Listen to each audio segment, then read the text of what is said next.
Just a quick overview of the agenda. We're going to do introductions. We're going to jump into the GSLEP update for brine shrimp demographics. Then we'll move into Gary and his work on the model and some of the nutrient exchange between South and North Arm.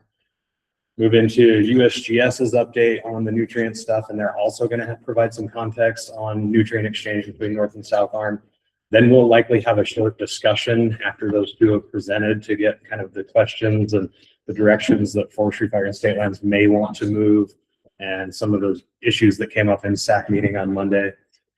After that, we'll move into a bioenergetics update from Conover's lab. So we've got 3 different levels of students here presenting. So we've got the waterfowl side of things, the shorebird side of things, and then a new nocturnal foraging thing. So some exciting stuff coming out of that lab.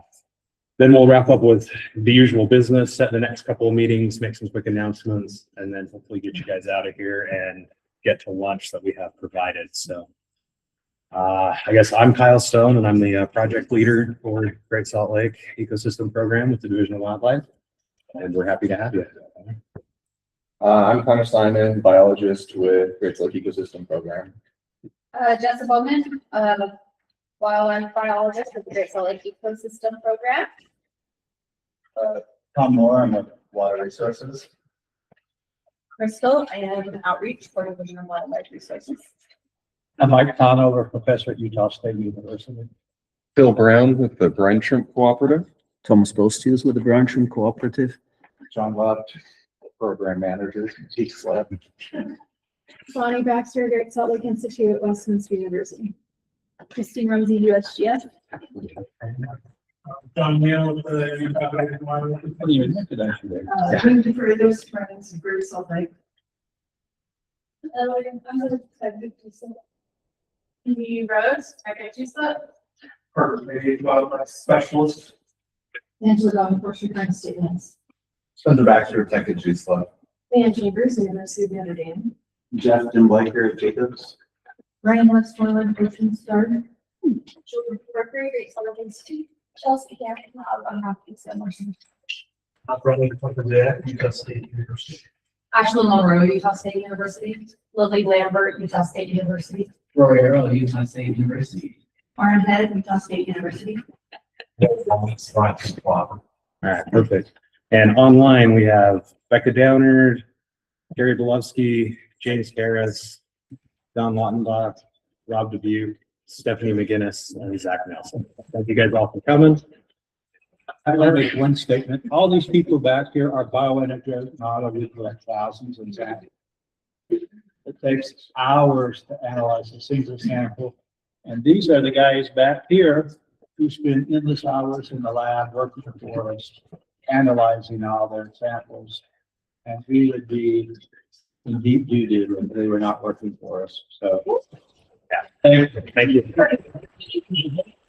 each of you introduce themselves to them because we've all been in a situation where we're new at a meeting, we don't know anybody, we're terrified. So go say hello. They'll be pleased if you do. They're too terrified to talk to you themselves. So please be kind and go over and talk to them. Go Aggies. Go Aggies. Thanks, Mike. That's good. All right, Connor, go ahead. Looks great. All right. Right, again, I'm Connor Simon, I'm by GSLEP. I'm going to be going over the brine shrimp demographics, basically just an update since our last meeting. Also going over the model predictions for this coming fall. So all the figures that I'm going to be presenting are going to look similar to this. Just going to go over the layout real quick. A lot of you have seen this before, but just so we're on the same page. On the left-hand side, you're going to see monthly averages, January only through March up until now. And then for the figure itself, we've kind of divided it up into a different type of legend. So we've got the thin dotted lines and the maximum and minimum observed over the record of our data collection. The grayed out areas are the 25th, 75th percentiles. The solid black line is the average since 1990. The long-term historic average. The thicker dotted black line is the 5-year average. The gold or yellow line is the previous year's data. And then the red line is the current data. And this is going to be the same depending on what metric we're looking at throughout the rest of the talk. We're gonna start with temperature in degrees Celsius on the y-axis, and this is water temp. So moving into the summer, if we look at the peak summer, we actually had a cooler summer. That's a refresher from last tag. Going through the later summer months into the fall, a little bit warmer, fairly consistent with historic averages. And then as we go into the fall, it was consistently warmer than historic averages, above the 75th percentile at times. And then we get to the winter, and the winter was warm. Water temp was very warm going through December, January, warmer than last year, and we even set new maximums in January. And then as we go through the winter, it kind of dropped off a little bit. Water temp went below historic averages, and then it's been warmer on average since then. As we go to March, we're back onto the historic averages. And this is going to have implications for the hatching and the shrimp demographics. This figure here is showing salinity on the y-axis, and I want to add a caveat here that this is surface salinity measured with a refractometer, so this does not reflect what's happening throughout the entire water column. We'll get more of that later. Now, moving through the fall, December timeframe, we were around the 25th percentile. That's what we've been seeing the past couple of years. We've been exporting salt to the North Arm. Salinity is reduced. And as we go into the winter months, January, February, we were actually lower than last year to direct precip into the lake, into the surrounding wetlands. Potentially warmer temperatures in the winter, that snowpack is melting a little bit. And now as we ride into later spring, March timeframe, we're actually a higher salinity in terms of surface salinities than last year. Snowpack was pretty low this year, and we're going to see what the runoff's going to do as we move forward. This figure here is showing the chlorophyll content of the water column on the y-axis in micrograms per liter. As we go into the fall, we were a little bit below historic averages, but lining up pretty closely. We see a spike going into the fall, which is good. We were above the 75th percentile. And going into December, we do see a decline. Now, this is likely due to grazing. We had warmer temperatures, shrimp persisting into the early winter months, and they continue to graze down the chlorophyll. Now, as we move over into January, February timeframe, we see a bit of a rebound. Chlorophyll goes back up. The water temp finally started to drop in that late January time. Shrimp were dying out. Chlorophyll rebounded. And now as we move into March, the chlorophyll is dropping again. We have a hatch going on, which we'll see with monopoly in a little bit. And this is declining, which makes sense with grazing pressure. But we are still, we were still above the 70th percentile for most of the spring. This figure here is showing cyst density and cyst or dormant eggs, dormant French shrimp eggs. And as we were going through the fall months, we were kind of oscillating around historic averages. This started to increase moving through December. And then as we go into January, they actually set a new maximum. And this is likely due, at least in part two, the production of cysts by individuals in the lake. Warmer temperatures, shrimp are able to persist for longer and produce those cysts. And I want to add a note that as we look into January, February, we see a really steep decline. Around this time, we had some really stagnant weather conditions. Now, this means when we go out, if it's stagnant, the cysts essentially form into these big streaks. And we have that locations where we sample, we may be missing some of those streaks. So this may not necessarily represent a complete drop in cyst count. We might have been missing some of these cyst streaks. And as we go through, later in the spring, we're about where we were last year, around 25%. Now for nuclei. As we go into the end of last year, December timeframe, we were around historic averages. Nuclei were fairly low going through November, and then in December we see them increase. And this is again due to that warmer temperature. So we have warmer temperatures. We have females that are actually still producing eggs at this time, which we'll see in a little bit, which means we can potentially just be seeing more nuclei during this time frame, and then they actually drop out as we go through December into January. They increase. Set a new maximum in January, and then they drop off. Water temperature started to decline, but not really couldn't survive the temperatures. And now as we move into March, similar story to what we've been seeing the past couple of years. We're seeing an early hatch, and it seems like it's going to be a pretty big hatch. We actually just went out on Monday, which is not reflected in here. We're currently processing that data. And there's a lot of nuclei, a lot of juveniles. We've got a lot of shrimp. Juveniles. Similar story to nuclei. As we go through early fall, we were around historic averages, 25th percentile. And then as we go into December, into January, we see a fairly high amount of juveniles in the lake. And again, warmer temperatures, the nuclei are still able to transition onto the juvenile stage, and then this drops off as we go into later January, February timeframe. And as of March, we started to see some juveniles transitioning, but not too many. I think with this current sample, this is the most recent one we just did, we have a lot of juveniles. We have a lot of transition happening. Now we're going to get into the adults, and the story of the adults is going to be pretty much the same throughout all the different demographics. So as we look at the fall again, we have going into November around historic averages, and then this increases going into the early winter. Warmer temperatures, we still have shrimp persisting, transitioning through their life stages. Going into January, we set a new maximum, and then this drops off as lake temperatures decrease. And as of the most recent run represented here in March, we did not really see any adults. Now with females, same story. We have an increase going into early winter, setting a new maximum in January, dropping down as lake temperatures decrease, and really no visible females going into the March run. Now females with eggs, and again, the eggs mean basically live births, so these are not the eye hatching out of these females, not cyst production. Going into the fall, we ended up kind of trending towards above the 5-year average, oscillating around it for the most part. But then going into the December timeframe, December, early January, we had elevated levels of females producing eggs, and that could be basically influencing the nauplii density, increasing those nauplii that we were seeing around that timeframe. Then you move forward into late January, February, that levels out, gets cold, they die off. Now females with cysts, so these are females producing those dormant eggs. We were basically oscillating around the historic and 5-year averages going through the fall into December. And then rather than dropping out as they usually do, we actually saw them persist. Again, warmer temperatures, the shrimp were able to live longer into the winter, continue producing those cysts, and then they died out in mid-late January, February timeframe. Total adult density is basically just a summary of what we just talked about. The winter was warm, we had more shrimp in the winter than usual. We set new maximums in January, and then they all started to die out going into mid-January. Now here's our brine fly figure.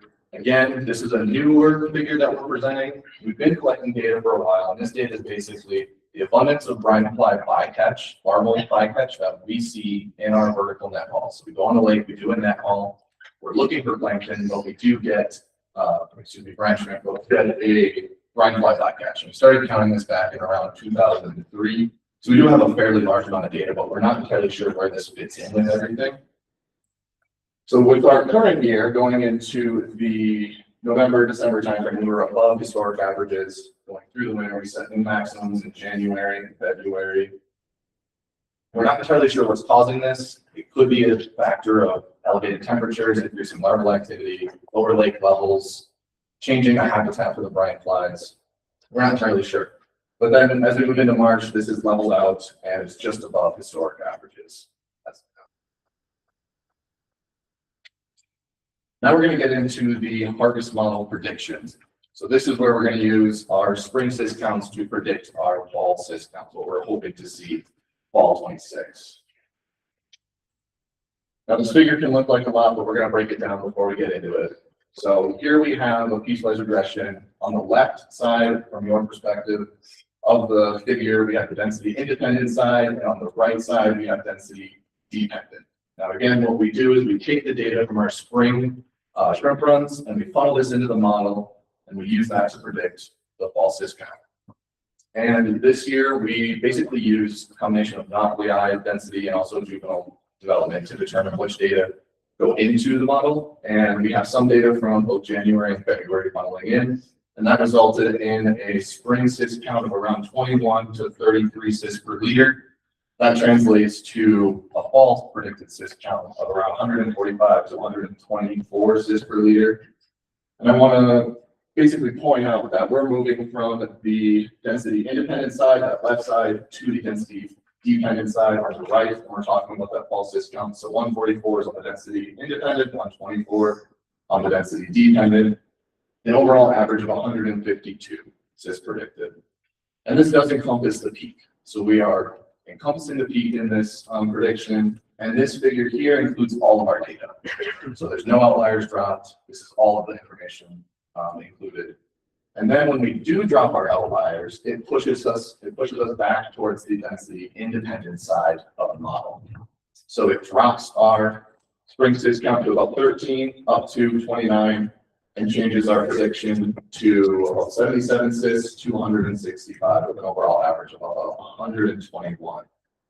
And I do want to point out that we are still encompassing the peak. Both our estimates, when we have all of the data and when we drop out outliers, encompass the peak.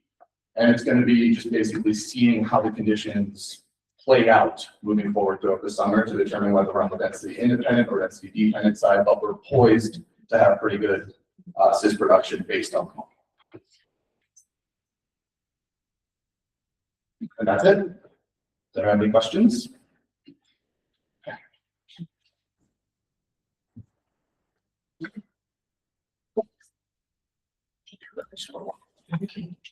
Thanks, Glenn. No questions in the chat, and then while Connor gets out of sharing his screen, we'll have Gary to start to get his screen shared. And we're gonna hope that this works. So, Gary, I'll give your apologies for not being here. So while you're getting your presentation loaded up and shared. That's okay. If you can see it, I've got it. Okay, it's not shared in the group yet. So. Okay.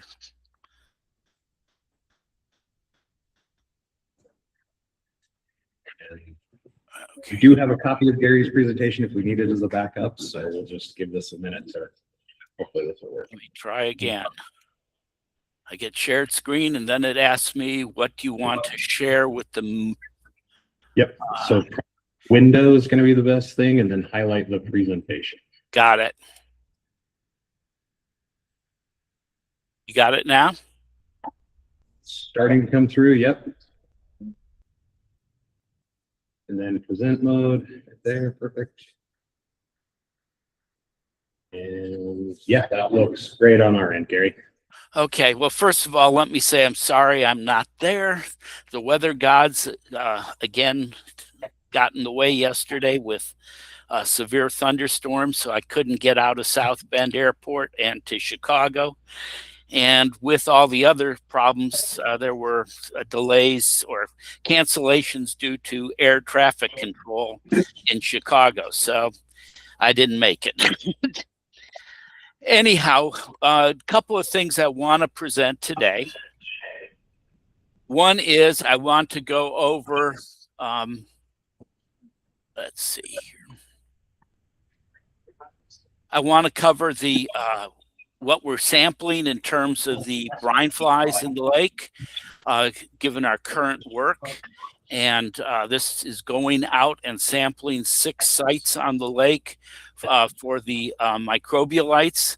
And first of all, for the measurements that we have so far for January, February, and March, we're running an average of about 140 or so micrograms of chlorophyll A per centimeter squared.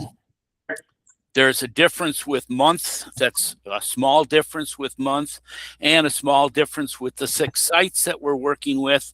And if we can compare these measurements back to Kate Barrett's December 2018 to March 2019 measures at 2 sites, she got an average value of 148.3 micrograms of chlorophyll A per centimeter squared.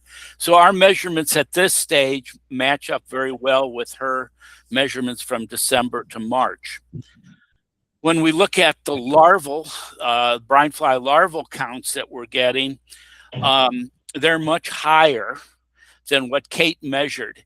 Kate had only one measure, and that was March of 2019 at only one site.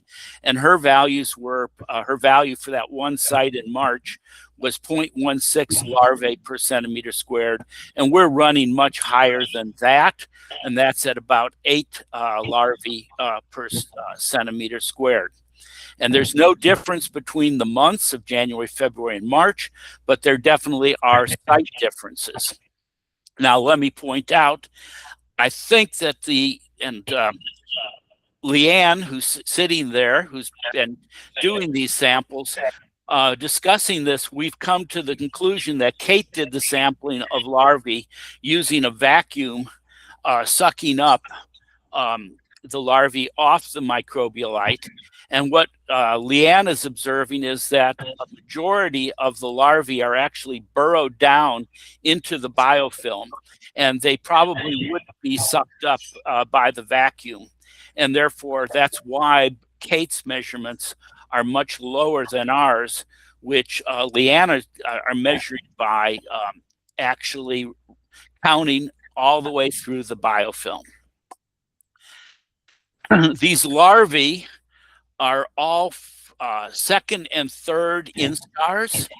There are no first instars appearing yet, and that would suggest that if there are any overwintering eggs in the system, they're not hatching as of this time.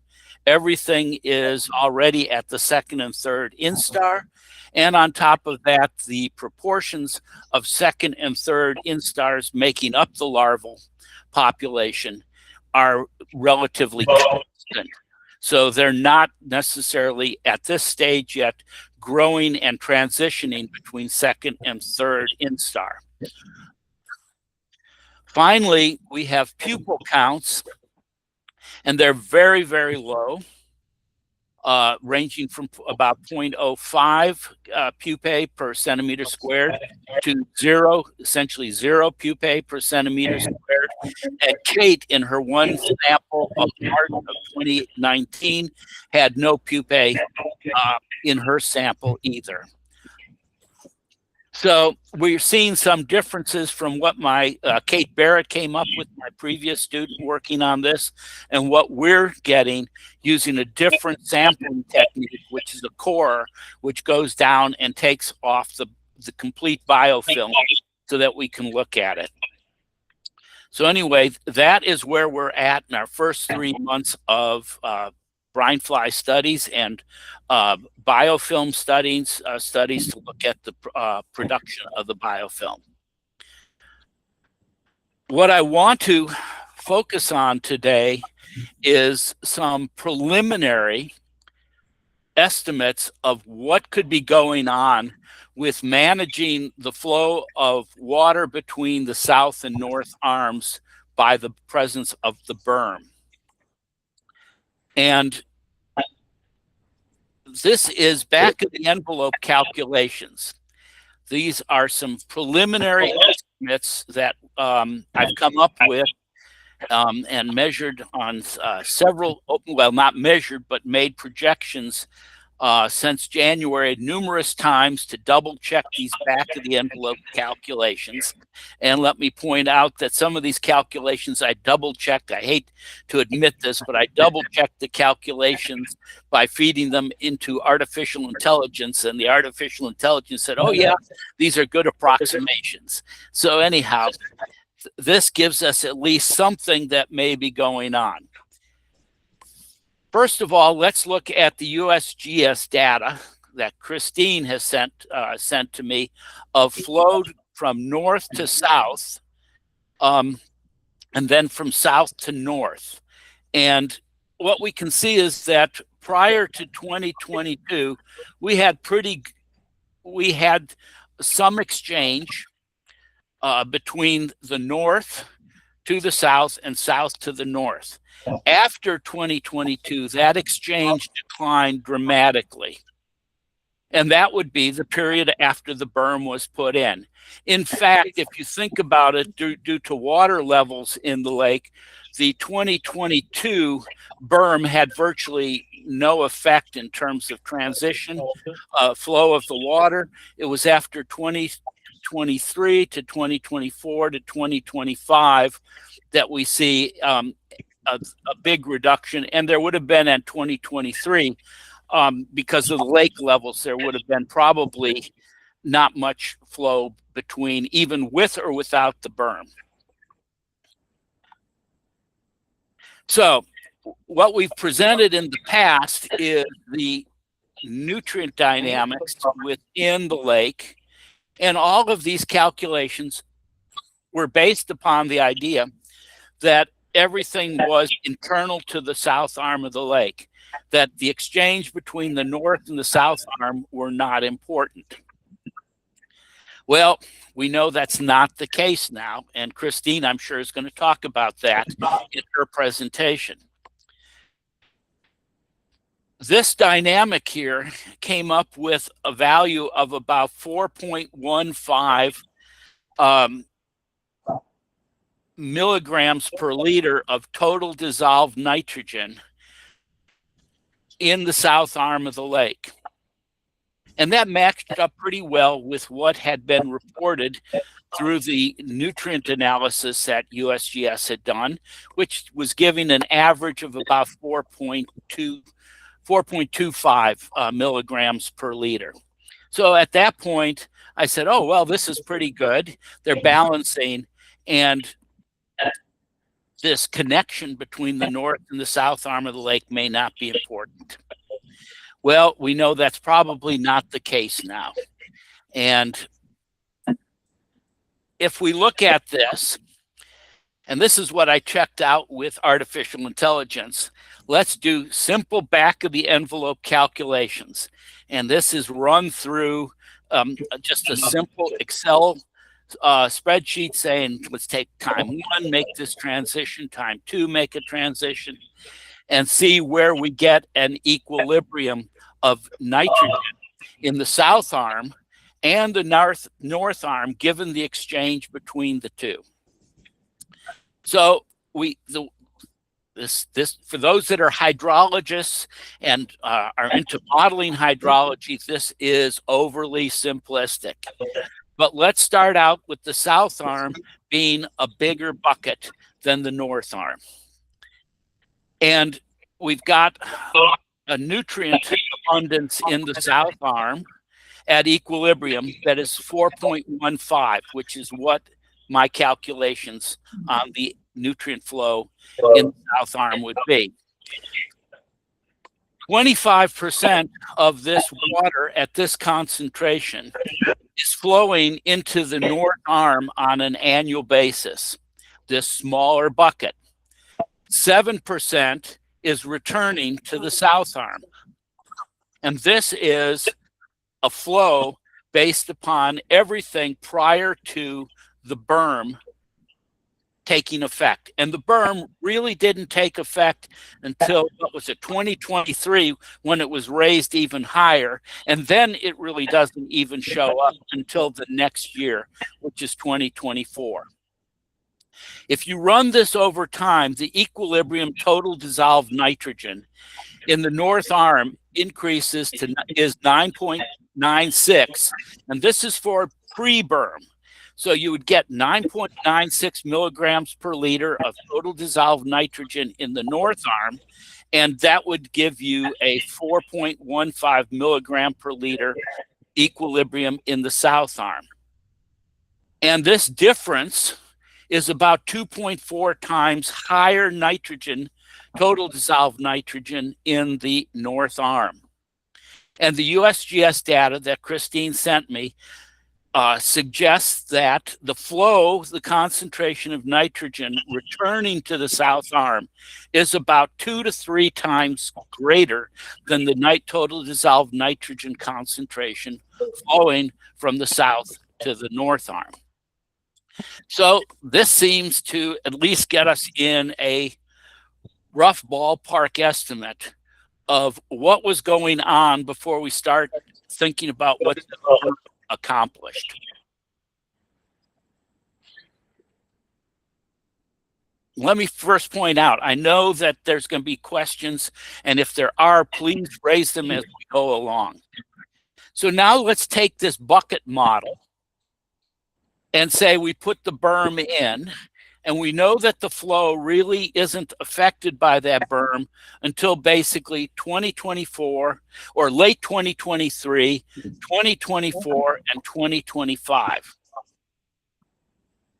So we have 25% going to the north arm again from the south. But now the return from the north arm to the south is reduced to 0.3%. It previously was 7%. Working that out for 2 years, what we would get is a new value for the south arm of total dissolved nitrogen of 3.78 milligrams per liter. And the GSLEP measures that were chemically analyzed by the USGS gave a value for the south arm for that 2-year period of 3.9 milligrams per liter on average for total dissolved nitrogen. So it seems like it's in the ballpark again. The nitrogen content in the north arm, because of this reduced flow, would increase to 10.95 milligrams per liter, which is 2.9 times greater concentration than in the south arm. And from the data that Christine sent to me, it seems like that total dissolved nitrogen flowing back from the north to the south arm is now higher than it previously was. And so therefore, it seems like this simple bucket model is at least capturing some of the very crude dynamics that are going on due to the operation of the berm. Now, what this is telling us is that this 3.78, and we originally had 4.15, we're running about predicting about an 8.9% decline in total dissolved nitrogen. And the measurements that we have from GSLEP's water samples sent to USGS is about 12.5%. So the prediction here is lower than what has been observed so far, but it's still in the ballpark given this crude nature of this model. Now, this is crude. It is not taking into account changes in the head of one lake arm versus the other arm and how that's affecting things. It is assuming everything is just a constant flow from one arm to the other arm and then back again, with the only difference that's going on is the effect of the berm. It is not taking into account anything dealing with permeability of the coal causeway, permeability of the berm, the loss of the berm over time, the height of the berm diminishing over time, etc. It is just a crude calculation. But if we take that calculation and we put it now into the biology that's going on, this is where I become interested as an ecologist with the biology. And let's point out to start with that the measurements we have of nitrogen that we're working with here are true total dissolved nitrogen. Okay? As a biologist, I wish this was inorganic nitrogen because that is what is essentially feeding the phytoplankton and the microbialites, the biofilm on the microbialites. However, if we look at this, and 2024 and 2025 are the big years in which the berm actually was successful in dramatically decreasing the flow of water from the north to the south arm. The average phytoplankton, chlorophyll A, per liter is statistically different in 2024 and 2025 than it was in 2023 or 2022 or anywhere from 1994 to 2021. Matter of fact, you can see here that the long-term values that we have and the 2022 and 2023 numbers are about comparable to each other. They're not different. But these values in 2024 and 2025 of primary production in the south arm by phytoplankton have declined dramatically. And those 2 years are the years in which the berm actually was effective in changing the flow from north to south. Now, why would this take place? Well, it's probably due to this effect of the nitrogen, total dissolved nitrogen, being made available to the south arm.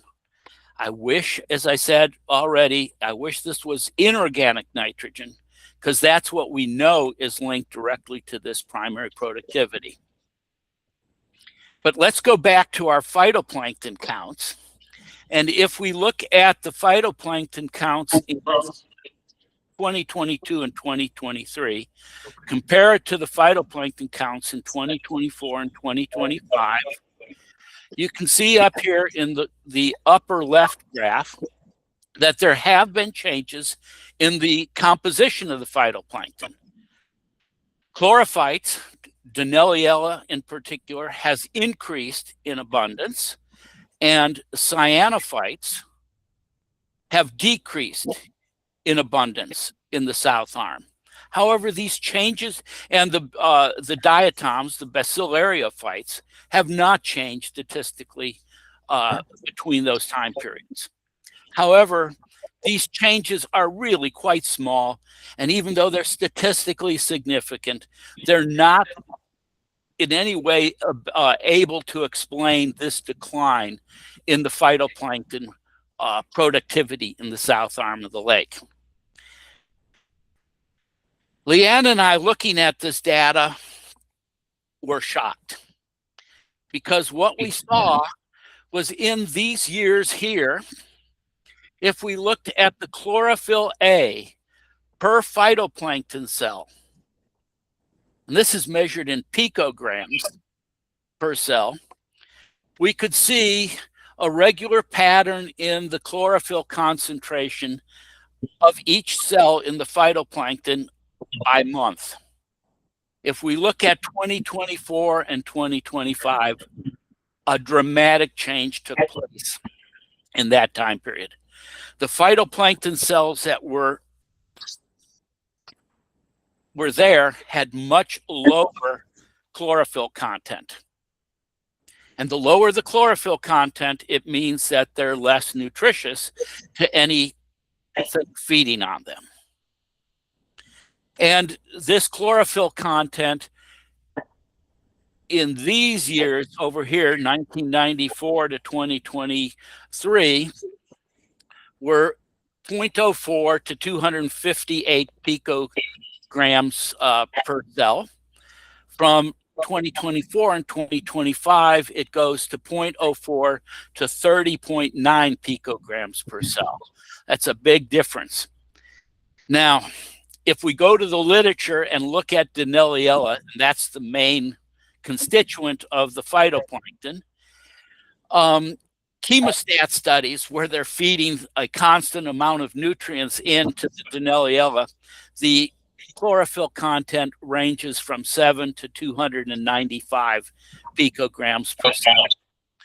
And so that's not far off from what we're seeing from these years here when we had higher productivity in the phytoplankton.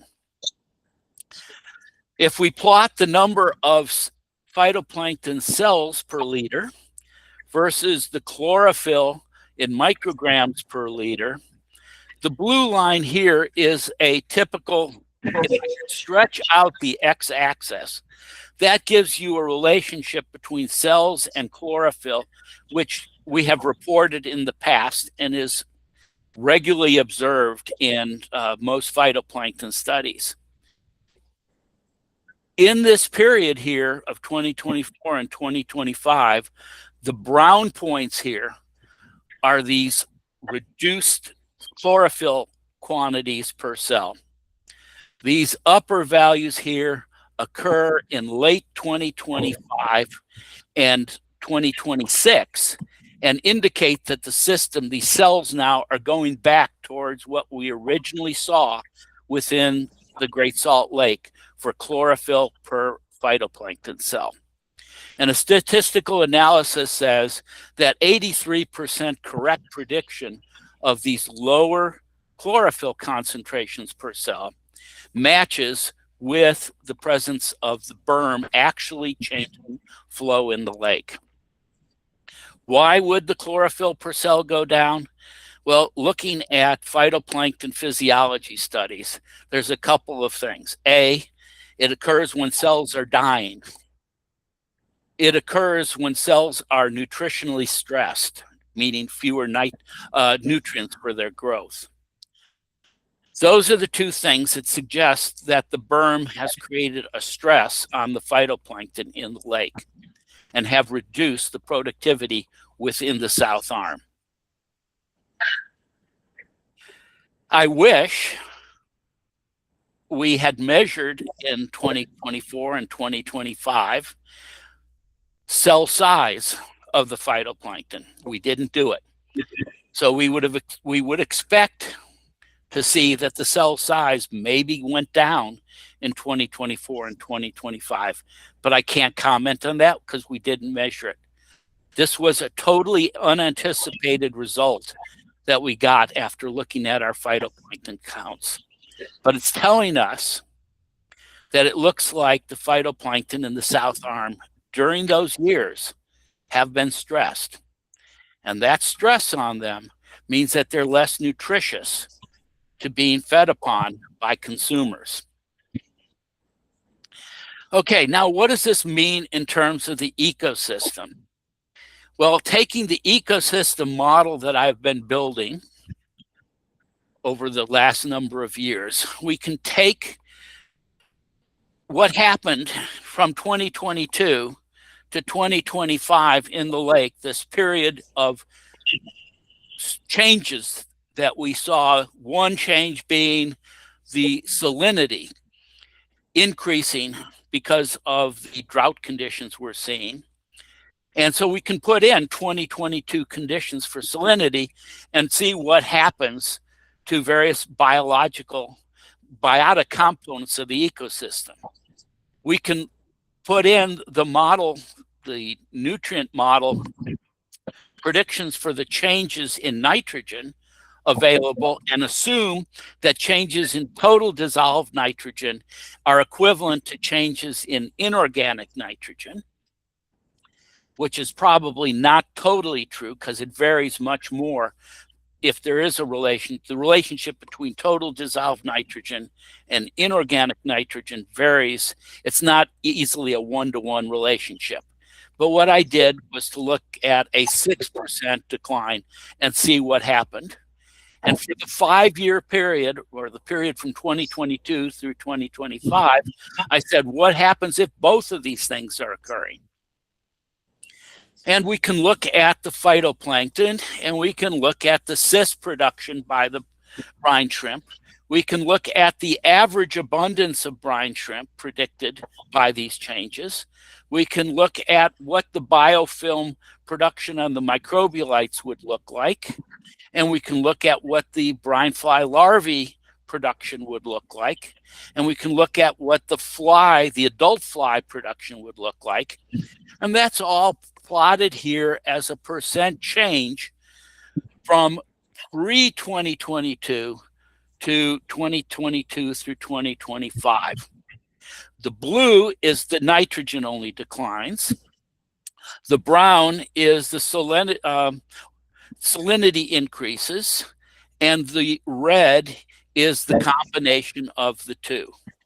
And what we see here is the phytoplankton declines in percent production of the phytoplankton declines. The percent production of the biofilm declines. Cyst production goes up, and I'll talk about this in a moment. Average shrimp abundance goes down. Larval abundance of brine fly larvae goes down, and adult fly goes down as well. Well, let's ignore, we know now that the primary production that we would expect from the phytoplankton, the primary production we expect from the biofilm go down in both cases. But let's look at what is being produced and being harvested off by the harvesters within the lake. And we have two groups of harvesters in the lake. One harvester is the commercial harvest of the brine shrimp cysts. The other harvesters are our birds in the lake. And the prediction is that the cysts that can be harvested are going up fairly dramatically. They go up with less nitrogen, they go up with higher salinity, and they go up if we combine both of those in the model. There's a star there for just a minute. I'll give why there's a star there. But what this is telling us, it's a very simple biological explanation.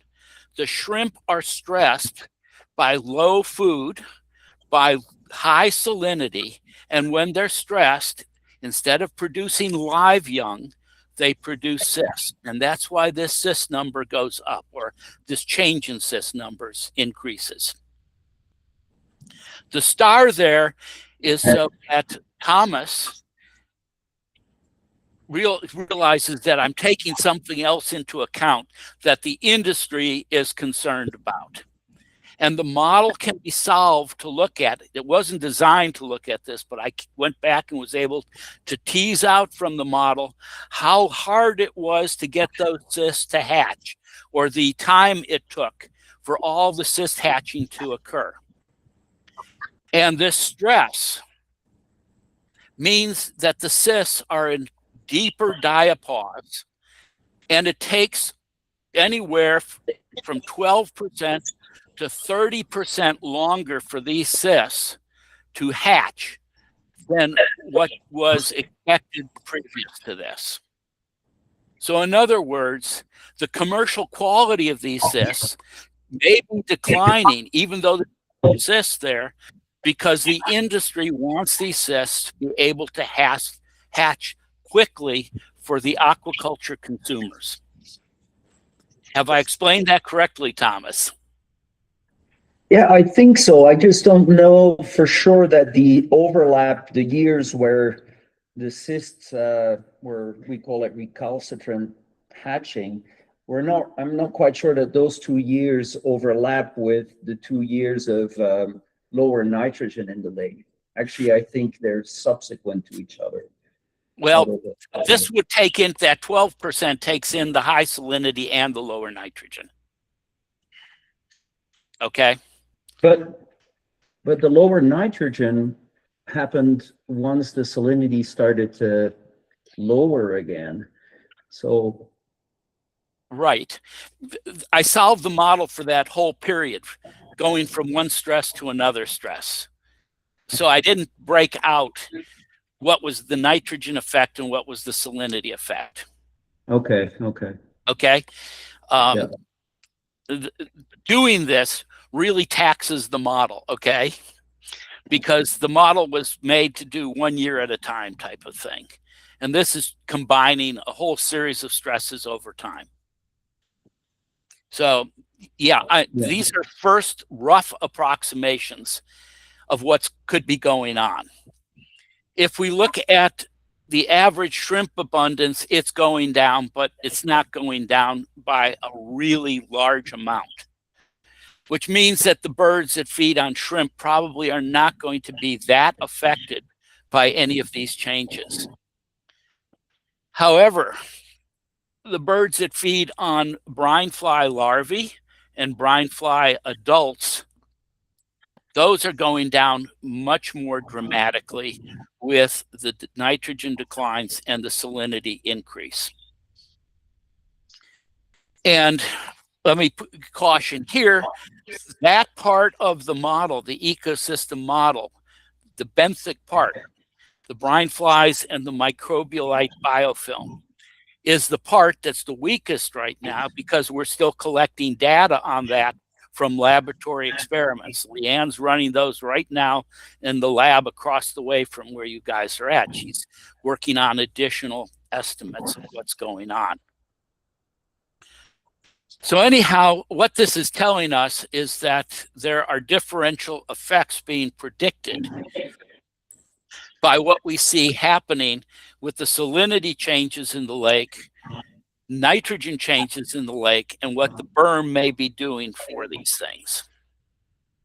Now we can make some comparisons between observations of changes in cyst numbers over these time periods of 2024 to 2025 and what the model predicts and what is observed from GSLEP's measurements in the lake.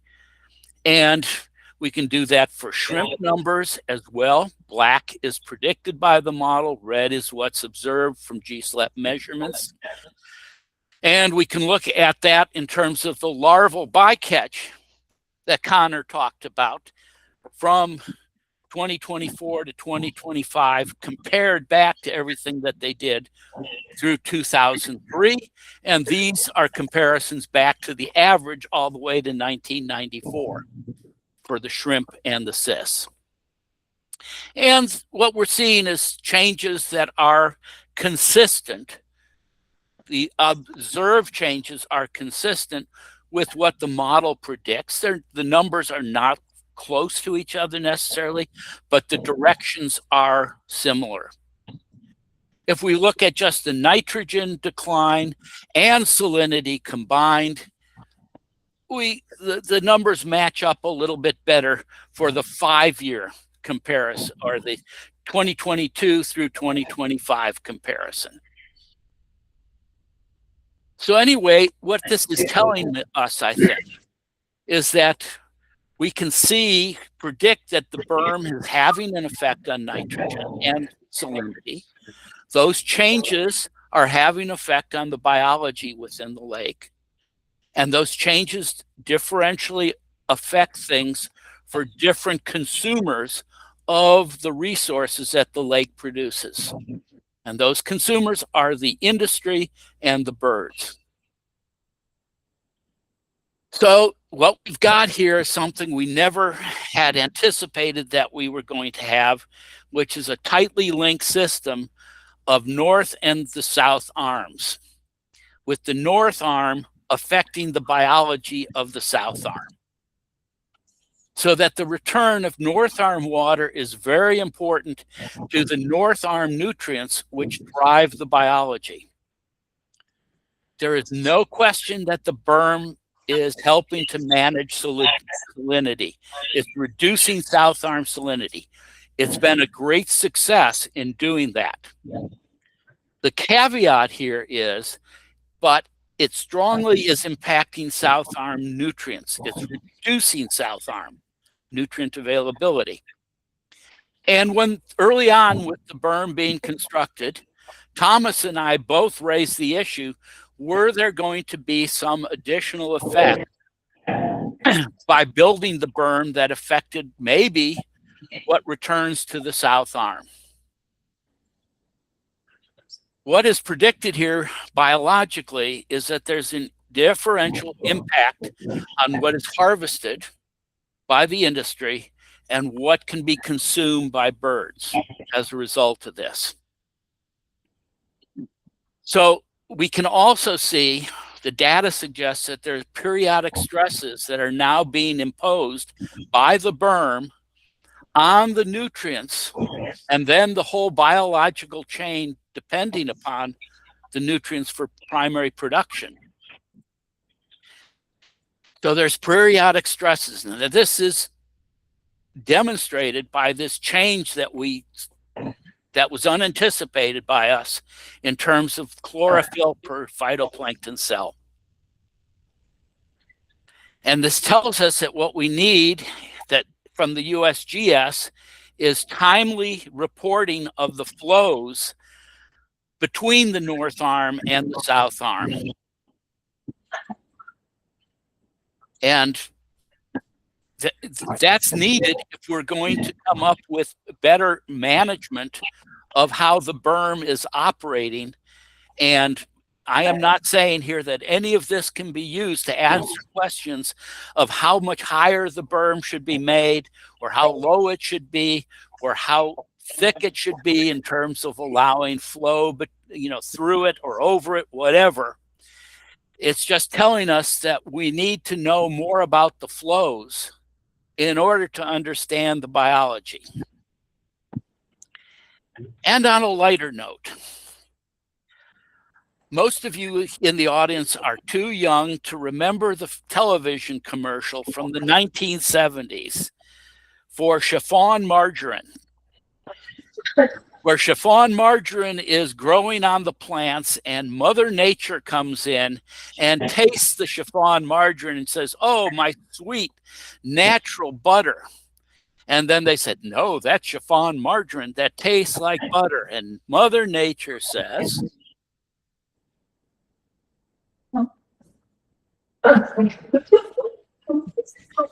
It's not nice to fool Mother Nature. and what the point of this is to say that what we're doing is we are fooling Mother Nature in this, and we need to be careful and measure things so we don't get things too much out of balance with this connection between the North and South arms.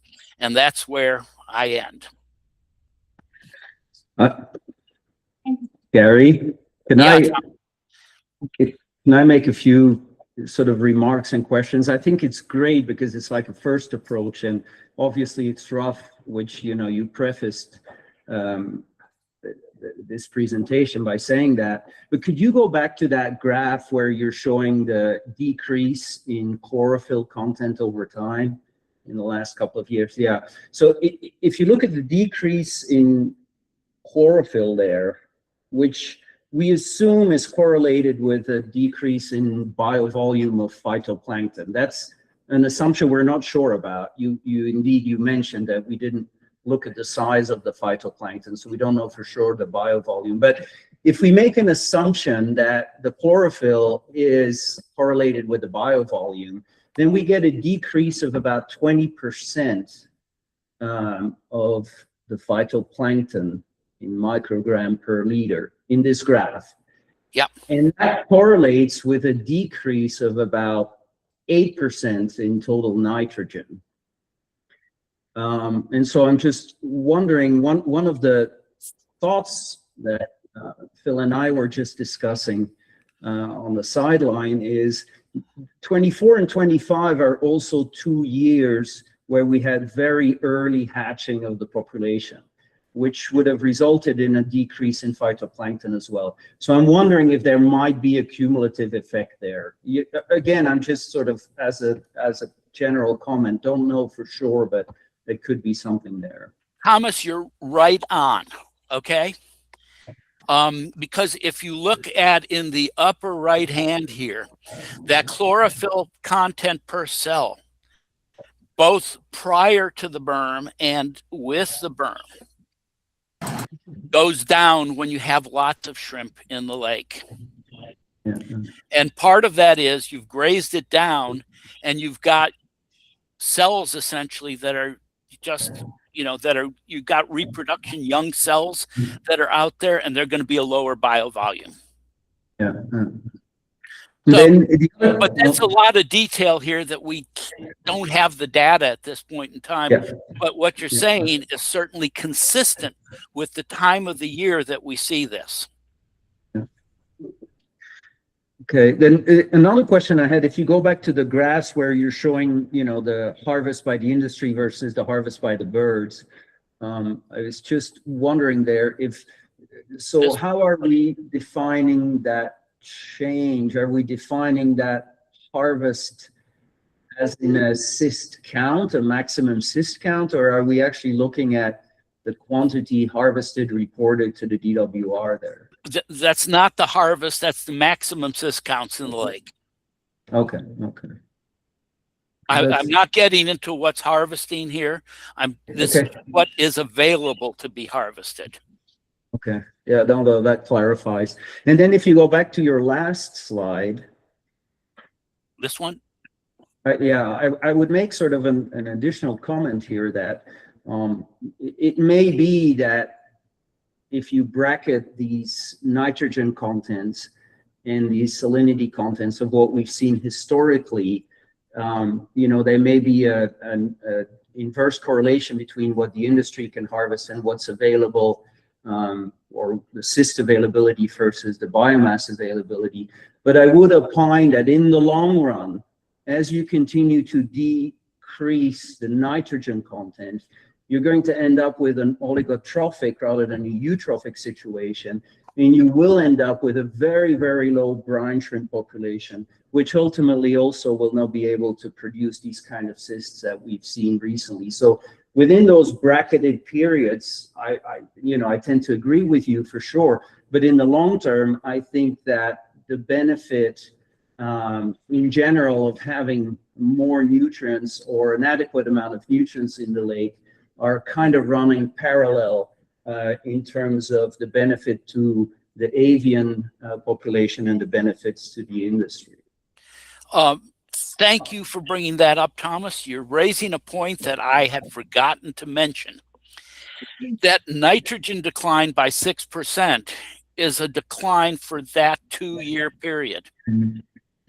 If you run the model for longer, which I did, and I didn't want to present those results because they're so bleak, you got 6% 1 year decline, 6% the next year decline, 6% the next year decline, 6% the next year decline. So the first year it goes down 6%, but the next year it actually goes down 12%.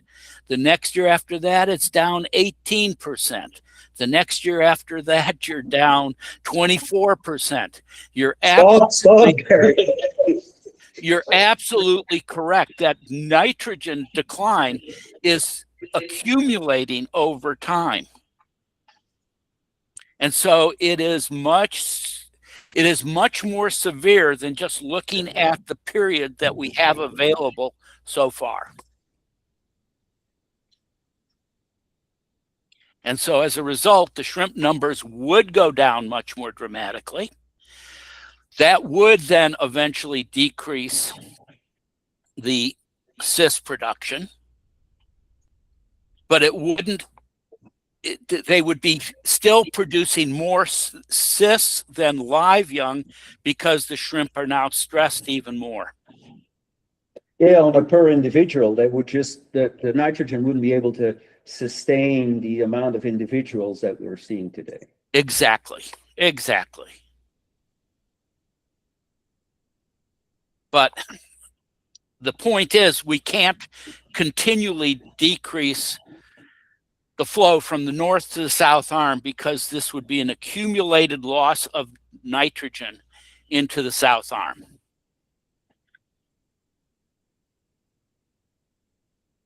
When are you going to stop giving us bad news, guys? Oh, look, I'm sitting in the airport yesterday, and all of a sudden on my smartphone up comes the thing. New study says there's fresh water under the Great Salt Lake. We can solve the problems of the lake by digging wells and pumping that fresh water up into the lake. Well, what's going to happen if you bring fresh water up into the lake to that level? Mm-hmm. Yeah, of course. You dilute the nitrogen even more.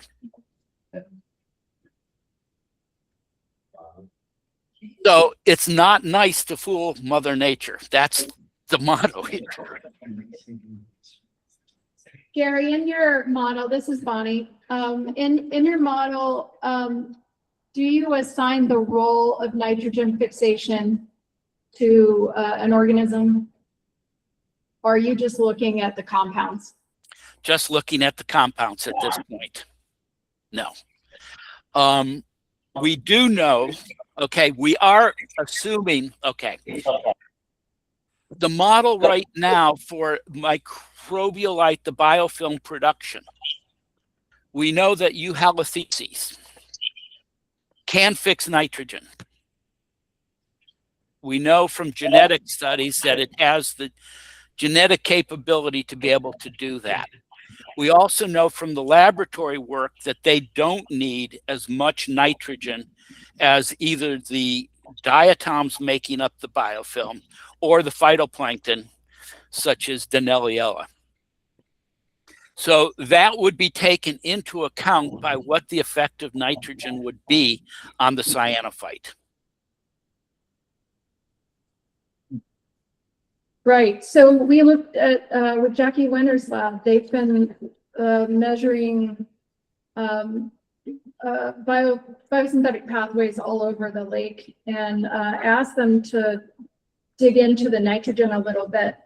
And there's more than 50 genes involved in nitrogen metabolism from fixation to converting ammonia into biomass. And those genes are all over the lake. And there's certainly in our genetic data, a ton of species in the North Arm that fix nitrogen, and way more than cyanos in the South Arm. Methanogens, for example, fix nitrogen, and they're in the sediment. So I think the nitrogen fixation is very complicated and is done by a lot of organisms, and Haloarchaea are known to be involved in nitrogen metabolism. So even though you guys laughed at my pink water not being important for the ecosystem for many years, I'm just gonna claim right now that those pink boys are important, and there's a lot of nitrogen fixation that happens in the North Arm. That's why it's a reservoir of nitrogen, and that's why we're missing out on it, because we have a real, like an old view of where nitrogen fixation comes from before archaea was discovered. So also there's some fungal species that are involved in nitrogen metabolism that we've discovered in the. So the fungi associated with the microbialites, we actually have some that may also be involved in nitrogen metabolism. So before we get too far on thinking about who's doing this and where it's being done, I just want to say that there is a lot of data unpublished as of yet to show, or some of it's unpublished, to show why we have this nitrogen reservoir, where we do, and why we might need this nutrient connection to the North Arm. And this is true in hypersaline systems across the world. This is how nitrogen gets fixed in those systems, right?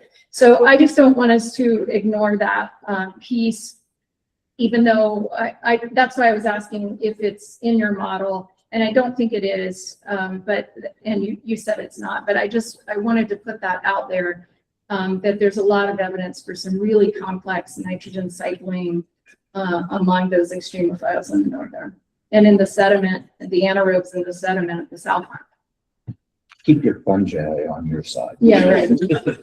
Well, Bonnie, what you're telling us is that this is even more of an important linkage than just what I'm talking about. I'm underscoring that linkage. Yes. There's more involved that we need to be considering. And as everything that's gone on in terms of what we're doing with Great Salt Lake, the more we look at it, the more we realize that we don't understand the system as well as we would like to be able to. Right, and we've isolated this filamentous formidium species out of the lake that's associated with rebuilding microbialites, we think. And some formidium fix nitrogen and some don't. So I'm just actually asking Eli to look into whether we have certain genes in that species or not, because we have sequenced the genome of that.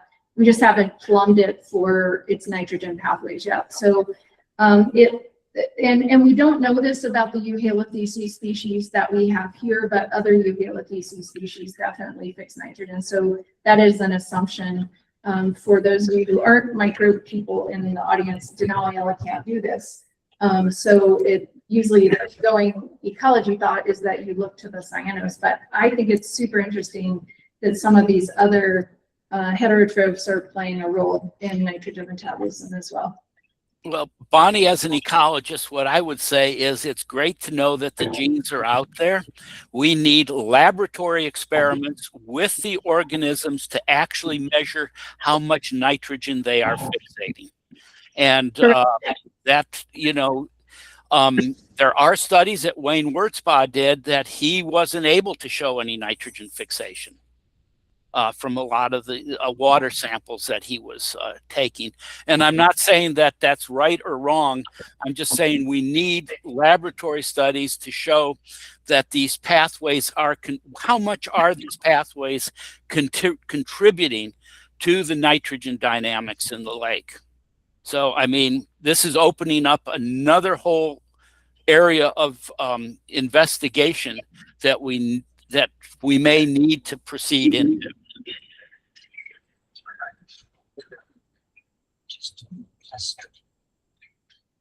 Awesome. What else? Any other questions?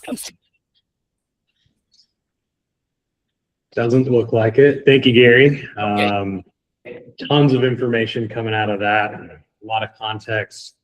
Bonnie, hopefully you have some capacity for some grad students and Yeah, I doing got some of these lab stuff, and joint papers, a lot of things.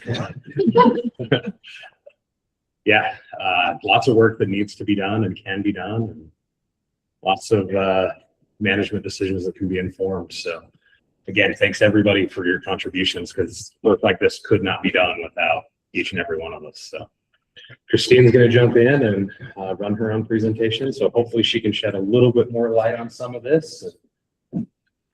Okay. Sounds good. Real quick, I wonder if there's a way to make it do that. Yeah, let's get rid of your, yeah. Charts. A little better? Yeah. Perfect.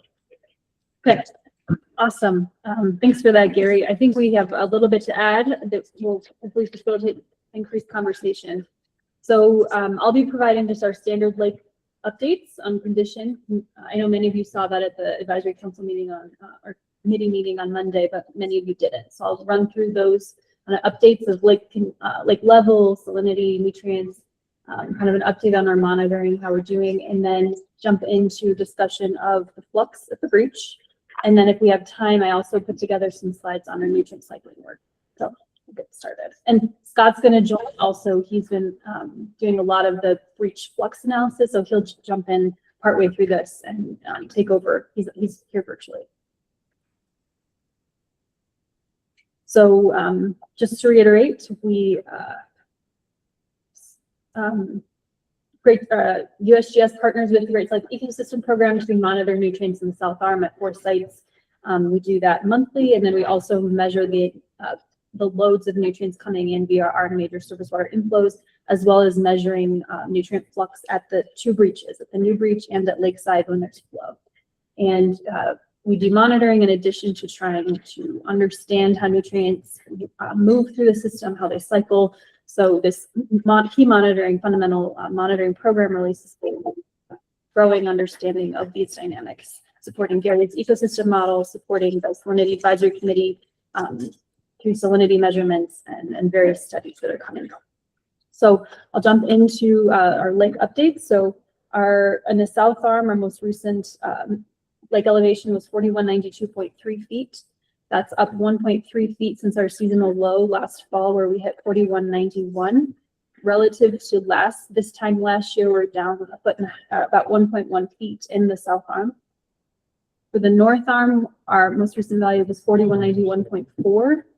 So we're up 0.7 feet, 0.7 feet in the North Arm since our seasonal low, which was at 4190.7. So and then there's a difference, lake elevation difference of 0.9 feet between the North and the South Arms currently. That's typical of what we see is during springtime conditions when the South Arm tends to come up, or it does come up. In terms of flow monitoring at the breach, I'm showing a plot of discharge in cubic feet per second on the y-axis from October of 2021 to the present. And so we can see when the berm was raised, this is showing in February of 2023 when it was raised to 4192. We started to see the south to north flow decrease. That's because at that time we actually cut off the North and the South Arms completely. But if we also consider the time July 2022, that's when the berm was raised to 4183, I believe, and we did see an immediate cutting off of north to south flow at that time. So we've seen a cutting off, as shown by the red dots. That's our north to south flow.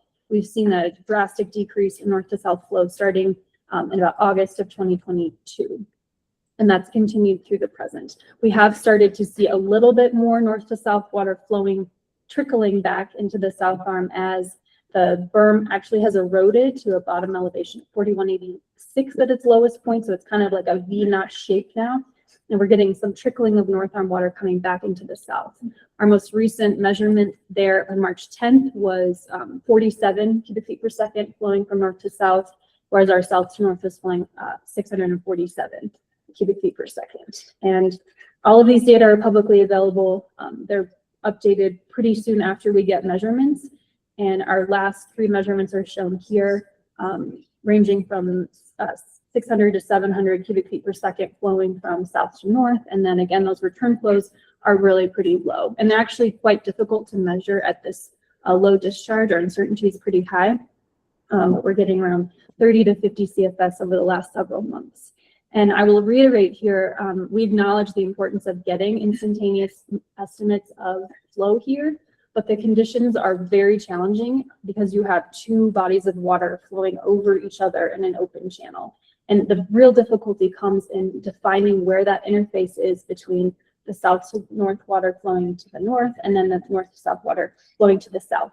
Where that interface occurs defines the cross-sectional area for each of those discharge measurements. And so that is actually extremely difficult to measure physically. But Mike Freeman, who has been working on this for over a decade, well, since it's opened in 2016, is trying to get estimates of instantaneous discharge for both directions. And so his preliminary analyses are encouraging. We think we might be able to get to something, but we're not quite there yet. And that would help with greater quantification of a lot of the fluxes we're trying to figure out.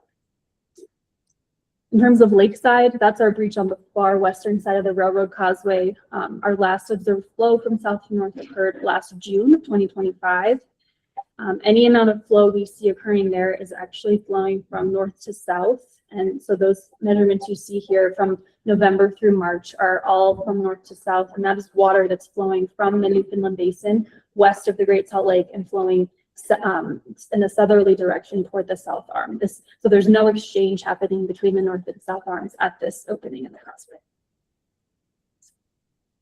And then I just wanted to share the kind of the cumulative flow coming in from our major surface water inflows. This looks a little different than you're used to because our USGS tool that used to produce these failed. And so I made an attempt to do it myself. So we see cumulative stream flow on the y-axis in millions of acre feet. This is cumulative, so starting on October 1st through the present, and then all the way through a given water year for our historical context. So the black line is where we are now. The blue line is our maximum observed stream flow. The orange line is minimum, and then the kind of the green shaded area is the kind of the range of the 25th percentile, 75th percentile of our historical record at this site. And then the gray line is the median. So just putting current conditions into historical context. So for Bearvert Corinne, we're sitting near the bottom, so the 25th percentile of cumulative flow. And so far we measured 0.38 million acre feet flowing through that gauge. For Weber at Plain City, we're sitting between the 25th percentile and the minimum value. So we're really low at Weber. Cumulative flow is 0.04 million acre feet. Farmington Bay outflow, we're hovering right around median at 0.17 million acre feet. And in Goggin Drain, we're somewhere between the 25th percentile and the median, or the 50th percentile. So 0.03 million acre feet for Goggin. And together, so far, we estimate about 620,000 acre feet have reached or have passed these gauges, which are a rough approximation of inflows to the Great Salt Lake, the South Arm. And relative to last year, this time, we estimated about 0.7 million acre feet had passed through by those gauges at that point. But as many of you heard from Mike Freeman on Monday, we've likely reached peak Great Salt Lake. So flows are starting to come down, and that we don't expect a whole lot more to be coming in. Just an update on Bearvert Bay outflows. We're continuing to measure discrete measurements of discharge there. That's shown in the red here on this plot. Discharge is on the y-axis, and then our continuous, compared to our continuous gauge at Corinne, which is quite a ways upstream. So continuing to monitor that, as well as trying to chip away at methods of getting continuous discharge at that location. Just to remind everyone, this cross-section is about 500 feet wide, and it's in an area where sediments are really dynamic. And so it's really difficult to get a continuous gauge here because we can't actually rely on a stable cross-section. So we've got surface velocity reading, that's what's shown here on the right. Andy just installed a side-looking velocity instrument to try and get a velocity profile through a site, through the water column at one site kind of location in the channel. And then we have kind of this imagery to help folks see kind of the conditions out there. And these data are going to feed into an effort at Utah State run by Sam Dutta and his team to try and model continuous discharge at this location, at the Bear River Bay outflow along the Causeway Bridge. Okay, moving on to salinity. Here's our typical plot showing salinity in gram per liter on the y-axis from 2010 to present. You can see our most recent measurement was on March 4th, 2026, and we're getting around 115 to 118 grams per liter at our two sites, these two sites shown in the south arm. The orange symbols are our site in Carrington Bay, 2565, and the purple symbols are our site in Gilbert Bay at 3510. So we're not seeing any stratification between shallow and deep right now, like we've seen in the past.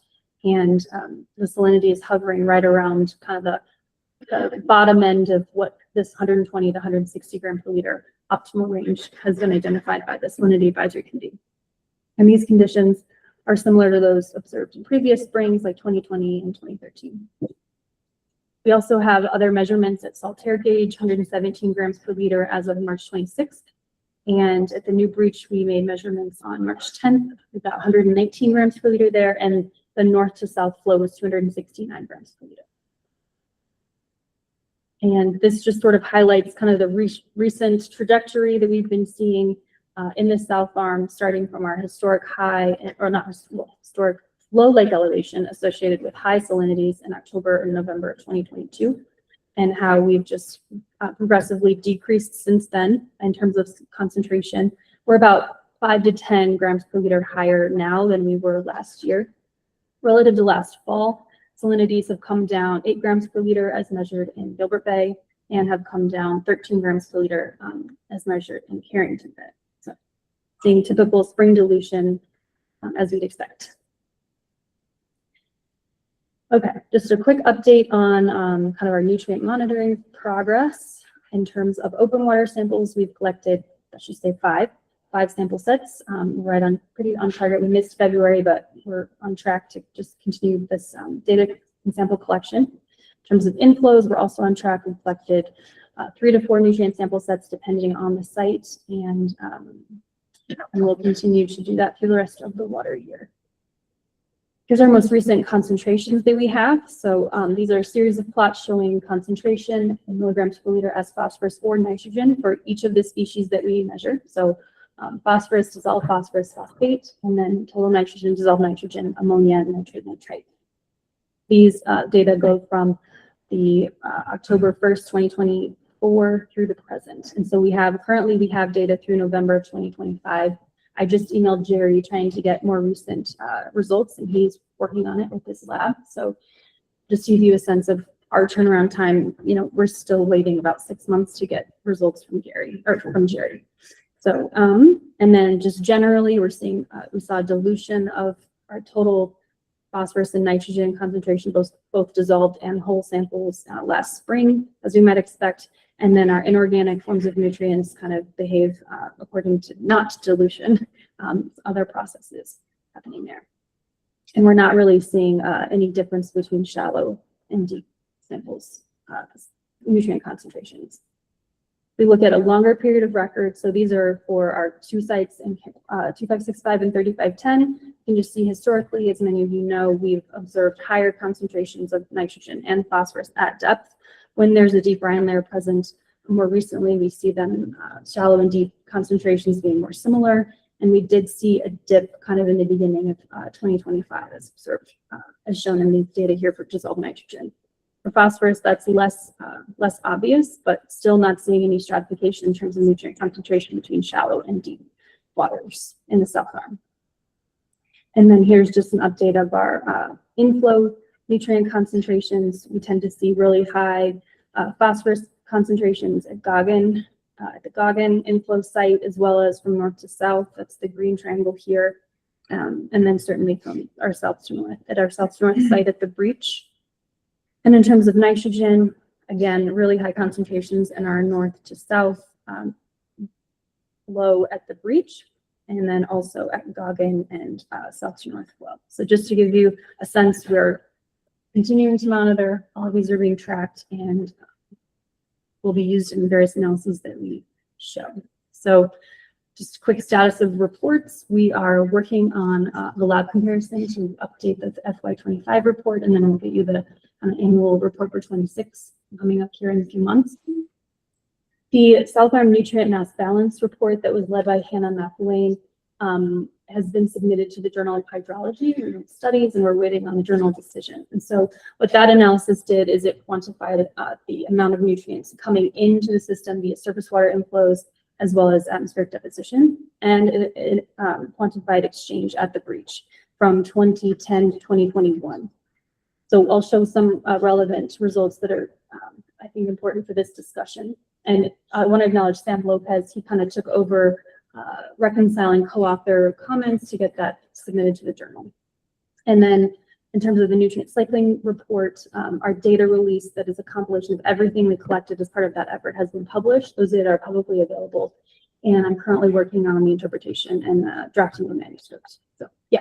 How do we find the data release I for can send that? it to you. Yeah. Okay, It's on ScienceBase, USGS ScienceBase. You could search for it, but I'll just really, awesome, yeah, thanks. yeah. Okay, now we'll jump into kind of our analysis looking at nutrient flux at the new breach.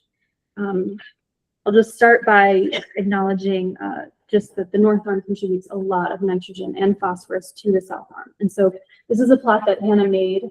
We're looking at total dissolved nitrogen in kilograms per year. That's on the y-axis from 2010 to 2021. And each of those bars represents kind of the distribution of nitrogen inputs or exports to the South Arm. So values above the line or greater than 0 are nitrogen inputs, and those are from our major surface water inflows. So Weber, Goggin, Bear River Bay, and Farmington, as well as north to south, and atmospheric deposition of nitrogen. Those are all above the line, the 0 line. And then below represents nitrogen exports from the South Arm. So south to north, the nitrogen leaving via south to north. And then, and then lakeside. All right. So what we see here is that purple bar post 2017, so after the new breach was opened, it represents our estimate of total dissolved nitrogen mass being transported to the North Arm via north to south flow at the breach. And those percentages above each of those bars represent the fraction, coming in. Let me correct that. Sorry, the nitrogen coming into the South Arm from the north to south flow. That's what that purple bar represents. And so these numbers above each bar represent the fraction of total nitrogen input that we've estimated that is attributed to, or is estimated to be attributed to from the North Arm via the new breach flow in. And so you can see those range from 32 to 62%. On average, I believe that was around 50% for all of those years combined. So when I referenced that on Monday at the Salinity Advisory Committee, this is the study and these are the numbers that I'm getting that from. We look at phosphorus, it's a similar story, although we do see a lot of phosphorus mass coming from Farmington Bay as well as Goggin. But for phosphorus, the contribution of phosphorus from the North Arm ranges from 20 to 56% coming in from the North Arm. So this flux, the North Arm is estimated, to be a really important supply of nitrogen and phosphorus to the South Arm based on this analysis. And then I wanted to take a look at how we think the South Arm mass, total dissolved nitrogen mass and concentration have changed pre and post berm. So I basically took the methodology we developed for volume weighted salinity and salt mass calculations, and I just applied our nutrient concentrations to that methodology.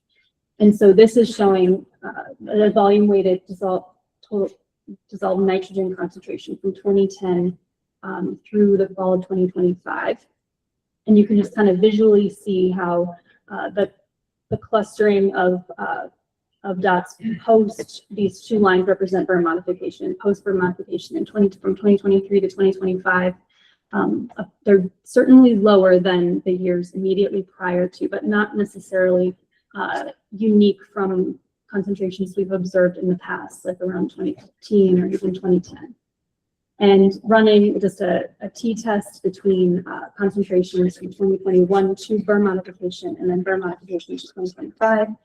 Those are statistically different, where we're seeing lower concentrations of total dissolved nitrogen post burn modification of about 0.5 to 0.6 milligrams per liter. And that's also true of the masses. So here is if we look at the mass, total dissolved nitrogen mass, you can see how those just look post burn modification.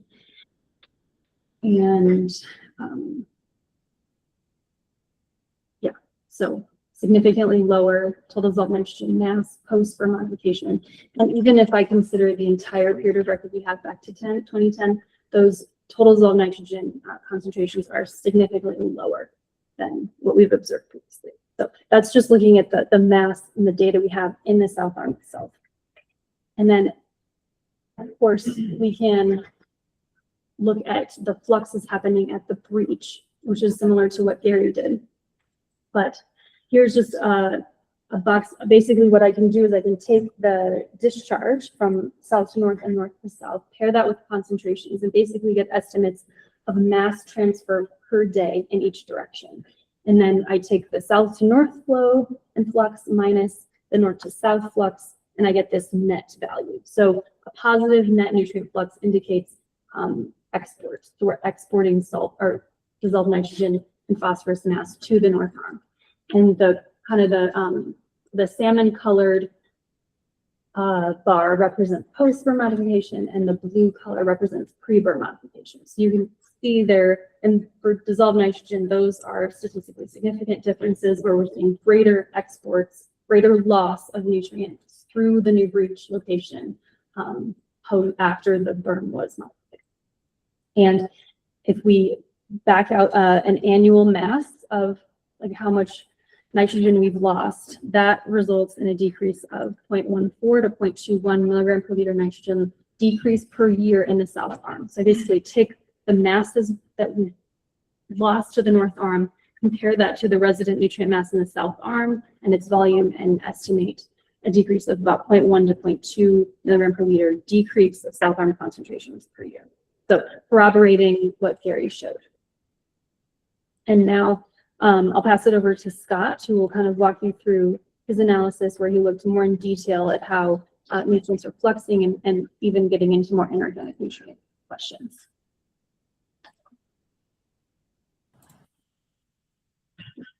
Hello. You guys hear me? Yep, we can hear you. Okay. So this is just what I'm showing you here is something I showed in Denver. I mean, December, the month, not the city, when we were in Hooper. And this is the fluxes of total dissolved nitrogen, and kind of looking at pre and post berm again. We have one new data point on there, so it's sort of an update. Nothing changes much for this, but again, almost 2,000 tons per year reduction in total dissolved nitrogen flux into the South Arm since the berm has been modified. If you go to the next one, Christine, we should see phosphorus. Very similar situation. The tons per year changed a little bit. One new data point from September of this year. Very similar story, reduction, similar reduction. And I think these check out against the standing salt masses quite well, and the concentration declines in the South Arm. The one point, now I'm going to spend a good bit of time talking about nutrients in the North Arm and looking at that north to south flow and trying to understand, I just spent a little time looking at our data and trying to understand what's happening there and in the North Arm, and what, and looking at, kind of follow-on discussions from SAC on Monday and other sort of longer running discussions about how do you balance salt and nutrients at the interchange at that breach. So The one thing I would say here, if you look at the red, which is the north to south fluxes, you know, before when they opened that breach, before the north to south flow initiated in 2017, late 2017, I guess, or middle of 2017, there's a bunch of, red dots across the x-axis. And then again, we see the same thing after the berm modification there. You see that kind of above 6 March 2023. So that's about when the berm modification happened. And this is just the discharge component of the flux of nutrients to the south arm from the north arm. And of course, to really understand the flux, you need a volumetric flow rate plus a concentration. So next, I want to just take these exact same things and look at concentrations quickly. So I think you can hit yep, there we go. Thank you, Christine. So, and I should mention all these things I show, these are concentrations as N or as P. So what you see here is the north to south flow through that breach has significantly higher nitrogen concentration. And there are a few blips, one of them associated with berm management. And you also, and we don't see it well here, we'll see it, I think, in the next one in the phosphorus. As we switched labs, there's still some outstanding questions. Unfortunately, the lab switch timed exactly with all these management changes. But I do feel pretty good. The most recent data that you see on here, the furthest right, we have, the north to south nitrogen concentration is lower. So, I don't think that high cluster is just related to lab changes. But we will see this. There have been higher nitrogen and phosphorus contents in the north arm in the last handful of years. So if you go to the next one, Christine, and you'll see that here very well in the phosphorus, total dissolved phosphorus. Since the berm management, it looks like we've had higher phosphorus concentrations in the north arm. And that could be just a result that the residence time is longer in the north arm since there's very little outflow. So maybe it's beginning to accumulate. I'm not sure. I think these are really critical questions. And then if you look at the left, you just see sort of mean values for the two sites. And the N number is pretty large over this period. It's almost a decade now that we've been looking at this. And so a lot of what I'll show you subsequently here, you'll see all of this data, but then I'm going to also just work with the means for some basic calculations. So if you go to the next one, please, Christine. So same thing, the red is the north to south flow, the green is the south to north flow. That data, you see the small dots are the individuals, samples and analyses, and then the bigger dot is the average of all of them over this 2017 to present period. And one of the things that I just quickly did here to assess, are the nutrients active in the north arm? How are they being transformed or cycled? Are they being evaporatively concentrated? Does the speciation of these things tell us anything? So you'll see a few of these plots here, nitrogen versus ammonia. If evaporation was just controlling this and ammonia wasn't cycling or doing anything, you'd have higher ammonia values in the north arm. And we'll see some more of that in a second. So next one, please, Christine. It looks a little better here if we look at total nitrogen against total dissolved nitrogen.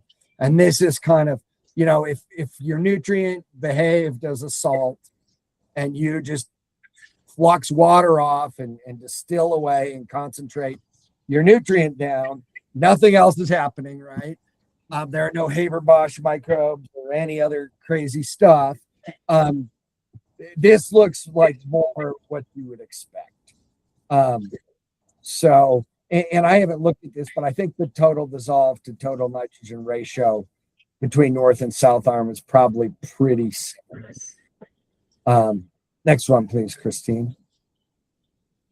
So now if you look at phosphorus, again, you say the same thing as when I showed total dissolved nitrogen against ammonia. The orthophosphate or the dissolved phosphate, the inorganic stuff, appears to be being consumed in the north arm. Okay, Christine, next one, please. So now I'll just spend a little bit of time on this because instead of what I was showing you is the total dissolved phosphorus against orthophosphate in an X-way plot. Now I just transformed all of that information onto the y-axis here by making a ratio for each individual sample. And so this is a way that, you know, we can start to look at this. So the concentration on the X and a ratio on the Y, and you'll see I have a horizontal line there. And so if we just take the mean south arm value, that ratio, and we send that phosphorus into the north arm, and nothing happens except for evaporative concentration, your ratio of orthophosphate to total dissolved phosphate should not change. You would just get a horizontal shift. And as you're concentrating the phosphorus in the north arm due to evaporation, the orthophosphate, if it's unreactive, and the TDP, if it's unreactive, that ratio would stay the same. So this is just the sort of concentration on the X and ratio on the Y framework that I'm going to now walk you through, that we use to explore a bit more about what's happening to nutrients in the north arm. So this, if you look at this is total dissolved solids. So basically you evaporate the sample and weigh the salt that's left behind against orthophosphate. So, and then that line, you see the evapo concentration line is just based on that mean ratio for the south arm data. And what you see when the mean north arm falls well below that line, that's the absolute amount, minimum amount of orthophosphate in that system that would be sequestered or consumed or cycled somehow. And that turns out to be about 62%, you know, ratioing this, comparing this against TDS, of the orthophosphate that goes into the north arm is sequestered in the north arm in one way or another. Okay, let's see the next one, Christine. Now you can do the same thing with chloride, which typically is considered a very conservative dissolved species. You know, it likes to stay in solution. It's very unlikely to be reactive. So what you see is you get you lose even more phosphate from that perspective relative to chloride. 65% of the orthophosphate from the south arm is somehow sequestered in the north arm. Okay, Christine, let's look at the next one. And then what we think is our most conservative thing, the best thing to actually ratio the nutrients to understand how they're behaving in the north arm is bromide. It's kind of like chloride, but more conservative. And I'll talk to you about that in a second. And again, almost 70% of the orthophosphate from the south arm, that goes into the north arm is somehow sequestered relative to bromide. Okay, Christine. And of course, the problem with the north arm is we know that you precipitate halite or table salt there, right? And so at the top, I just show, the simple reaction, what happens, right? You evaporate water, you supersaturate this brine, and then you precipitate a solid. And so that's why, the ratio against chloride or using chloride as something conservative doesn't actually work in the north arm. Some of our assumptions are violated.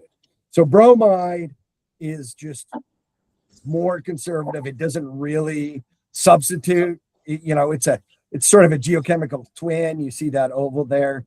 It behaves like chloride, much lower concentrations, but it doesn't go in to this halite salt structure. So we don't think we have a really significant sink of bromide in the North Arm. So it's probably, what I'm going to say is our best bet of understanding nutrient transformation in the North Arm. So next one, Christine.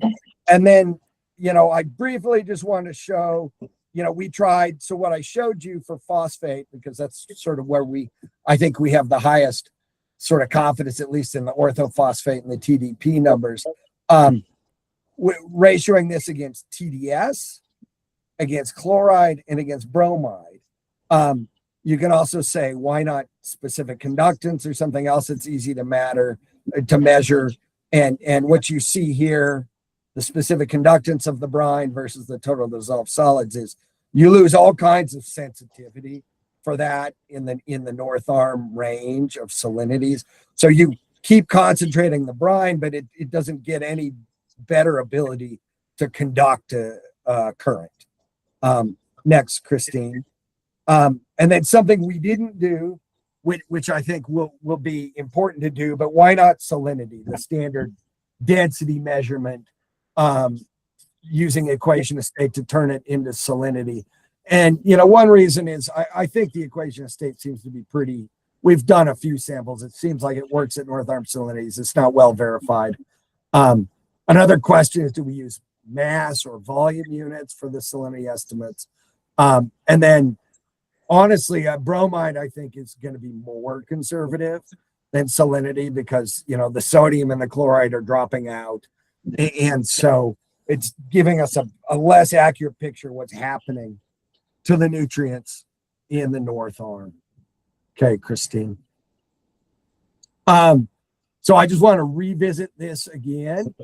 I made you suffer through the phosphorus so we can look at the nitrogen now. So we'll just take bromide and look at nitrogen a little bit. So there we go. Total dissolved. Oh, sorry, that should be TDN. Oh, wait, no. Now we're going to go through the nitrogen phosphorus species. Sorry. I think just using bromide. Yeah. So then if we look at total dissolved phosphorus loss relative to bromide, it's not as bad as the orthophosphate. In fact, about half of the total dissolved phosphorus loss in the North Arm relative to bromide can be explained by the orthophosphate. Okay, next one, Christine. And total phosphorus looks even better, or less lost relative to bromide. About 85% of the loss relative to bromide of total phosphorus can be explained with total dissolved phosphorus or, organic stuff and inorganic less than 0.45 microns. Now, if we take the same perspective and look at total dissolved nitrogen relative to bromide, we're losing several milligrams per liter above what more than would be expected from just evaporative concentration. 31% of what was incoming appears to be lost relative to bromide. Okay, next one, Christine. And if you look at the total nitrogen loss, it's actually a little bit better. We're only losing about 20% of the total nitrogen that comes in from the South Arm is lost relative to bromide. This can be totally explained, and then more with the total dissolved nitrogen. So I guess, that highlights, I think, one of the things. This is a simple assumption. This is a way to start to compare nutrients against salt and understand, what are the relative concentrations? How are they changing? What would management fluxes do? But this also highlights that there's a lot going on in the North Arm besides evaporation. So there are a lot of other processes, and nitrogen appears to be the most conservative. Total nitrogen appears to be the most conservative in the North Arm, or lose the least relative to bromide or something conservative. Okay, Christine. I think this is the last one. So, you know, if we think about nutrient transformation in the North Arm there and what this means for nutrient flux back into the South Arm, you know, there are a few, you know, aspects. I think, you know, some phosphorus from dust would be expected. Groundwater in some instances is probably pretty important. Fixation of nitrogen from the atmosphere, whatever, you know, Bonnie can explain, is probably really important. So there's a lot going on. All we're looking at when we ratio it to bromide is the net effect.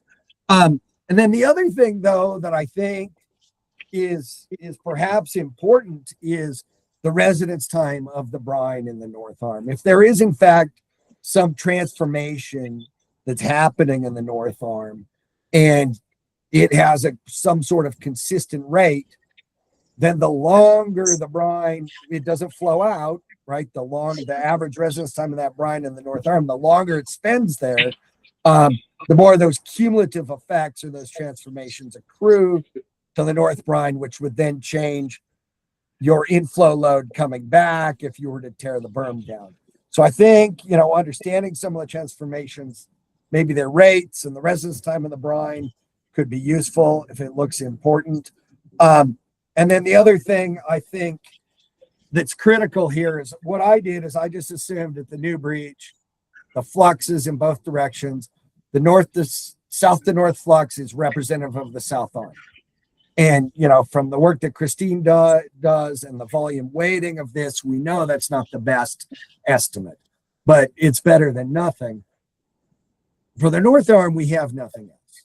Our only option for nutrients is to just assume that whatever we sample there that's going south to north is representative of the entire North Arm. And, you know, I think that's probably something that would warrant a bit of investigation. I don't know. But, you know, I would say, you know, from my quick look at this, the good news is the nitrogen appears to be the most conservative of the nutrients. The orthophosphate appears to be cycling or sequestering pretty rapidly. And I think we have a way maybe now, I don't know how to proceed, but you guys will probably have some ideas to start to consider nutrient relative to salt in the North and the South Arm, and how do you balance the fluxes of both of those through the breach, and is there a solution or a way to optimize that? So, and I'm sure Christine's probably got that problem half solved. So I'll turn it back over to her. Well, thanks for that. I guess on just building on that, based on your idea, call you had on Monday, which was to say, what if we just, you know, take a day we have observations and calculate a net zero salt flux. So I can say, we had this much discharge from south to north. How much would I need coming back from the north to get at a zero flux? And what would be the effect of nutrients on that? And in the two instances, well, I did two recent instances from last May and September 2nd, 2025, when we had measurements. And in both instances, when we have zero net salt flux, a condition like that at the new breach, we have a net loss of both nitrogen and phosphorus.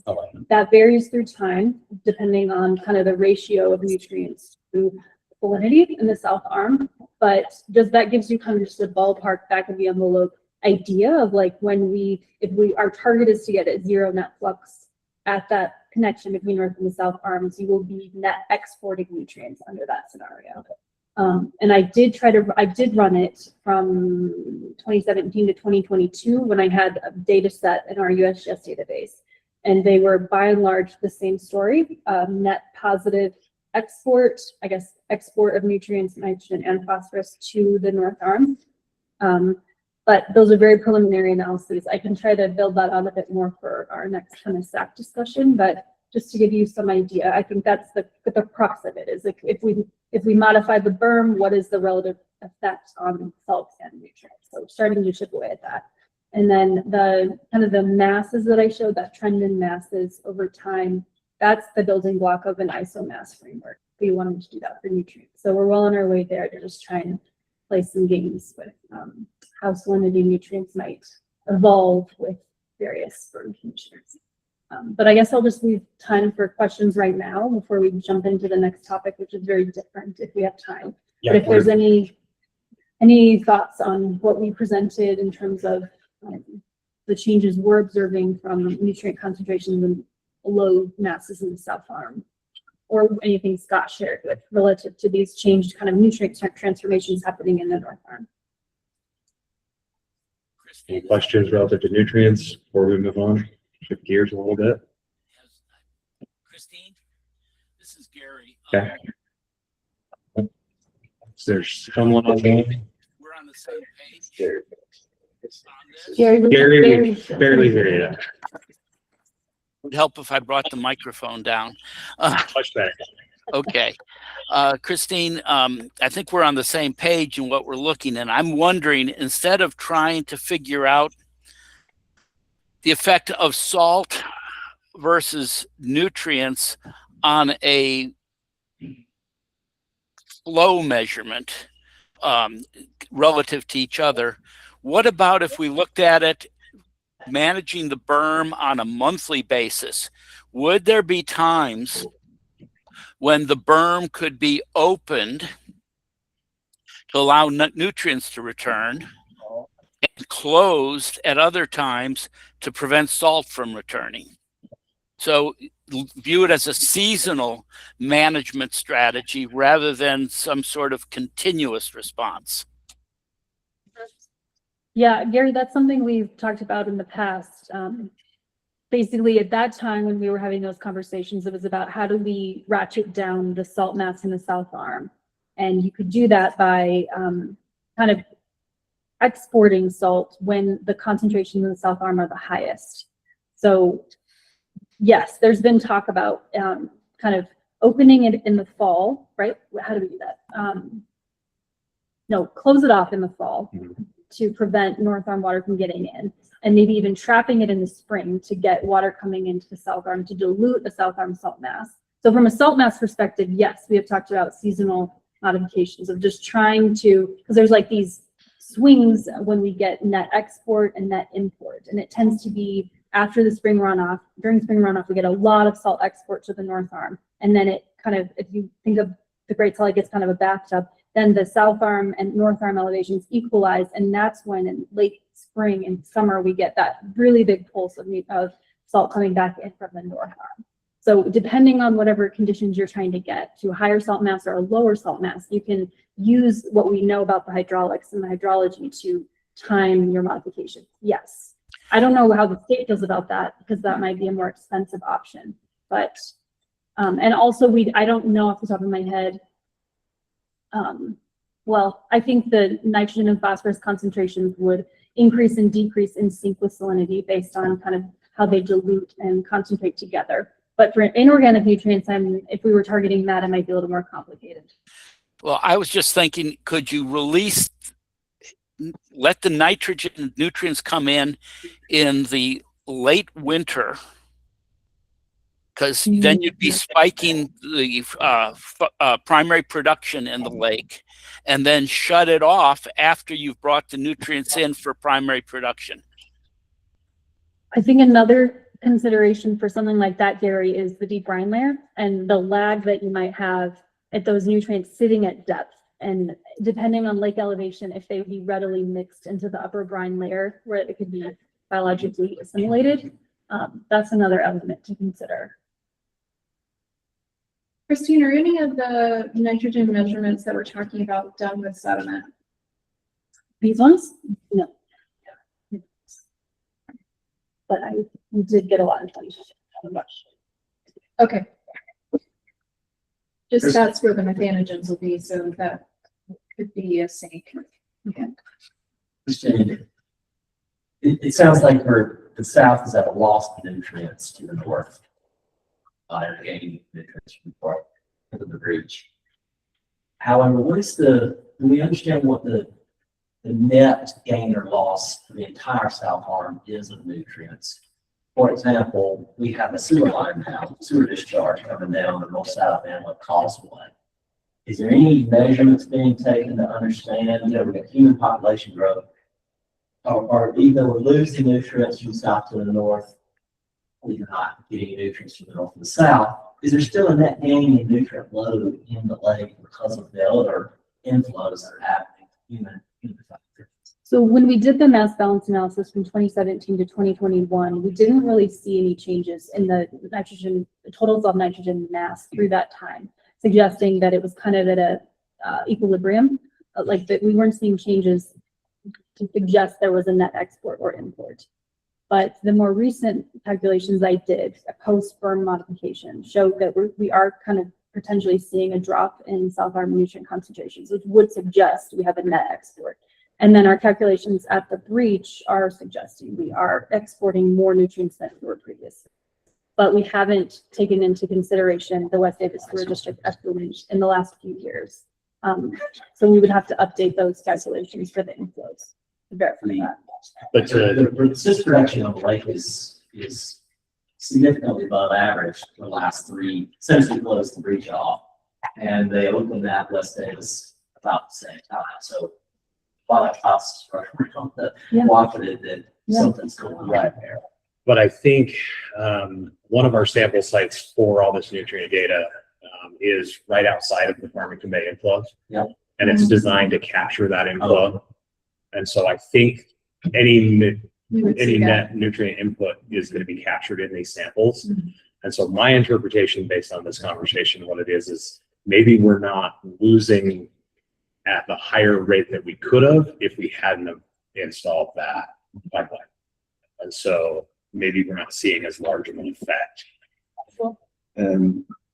Christina, Phil did a quick analysis of these isomass curves pre and post each breach modification. And indeed, those regressions run parallel, and there is about that 10% difference between pre and post, which is confirmation, but with much more variability, which is to be expected than for salinity, because you have uptake of algae by Artemia biomass, and then again the release of ammonia, and there's sort of those dynamics that are happening, that cycling. But you are seeing that. I think it's worth looking at those isomass graphs for nutrients as well. Or you think This is kind of the early warning for the salt one. You see a relationship between elevation and concentration, and seeing step change in that. So you go into more detail, do the isomass based on mass, and just briefly, because what we talked about at the SAC, we did the relationship between elevation and nutrient concentration. We're seeing the same kind of step down, just as Tom said, wider variation than for salinity and not as big of a magnitude, but it does seem to be showing up even in that metric, that kind of overarching way of looking at it. So it does all kind of agree. And it makes sense, right? We know we're in an export paradigm with the berm modification. Like we know we're losing dissolved constituents and particular constituents. So conceptually just makes sense. Yeah, and I think to Wade's point, I think that the bottom line is there is a loss. There is a net loss. Yes. Seems to be so from multiple data sets. I think the other thing with that net loss is that seems to be cumulative year over year. So if we kind of choose to do nothing, that may impact us more in the future, which is why this conversation is timely. Any other questions on nutrients? Would it be easier to get more nutrients into the lake rather than getting more water into the lake? Just less water treatment? If anybody from DWQ is here. That's outside my wheelhouse. So. Yes, that's Maybe somebody could weigh in on that. I know a guy at Compass Minerals that can get you a bunch of potash.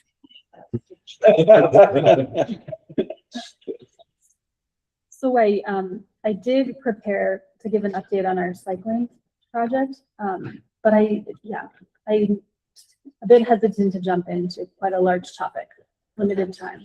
We do have just to even stay on time. You're right at time. So you got about 3 minutes. Okay. Let's save it. Let's save it for August. Yeah. Okay. Sounds good. Okay.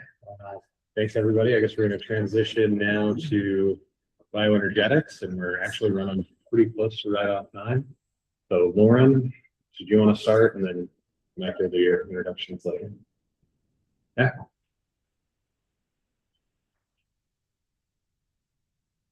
Oh, and then Phil, just a tip for you. So David O'Leary shared the science-based link in the chat, and then because you requested, I emailed that to you directly. So if anyone else wants access to that science-based data, go ahead and either email myself or Christine or anybody at USGS and get that handled to you. Awesome, thank you.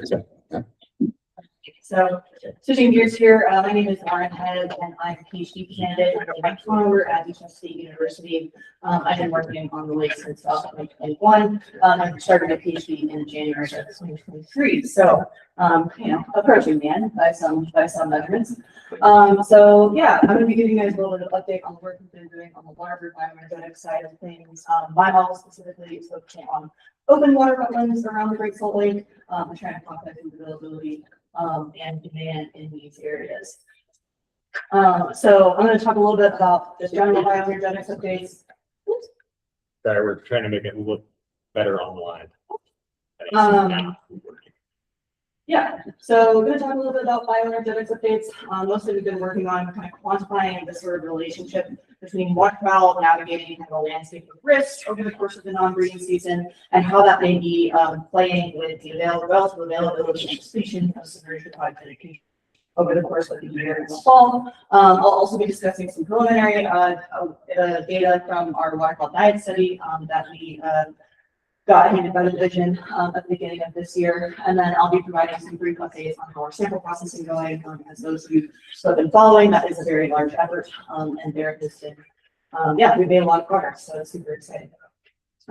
So in terms of the bioenergetics front, for those that haven't heard this spiel before, the general objectives of the bioenergetics model are kind of quantify the supply and demand of food resources for birds in the system. Hang on, Lauren, your slides are not advancing online, so we gotta reset some things real quick. So hang on. Just a moment. Yeah, try that.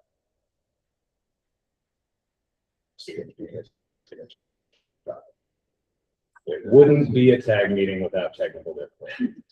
Isn't that what the T stands for?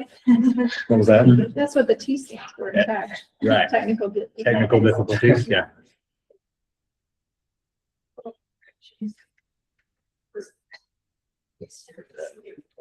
Nope, it's coming through, and it's thinking about it.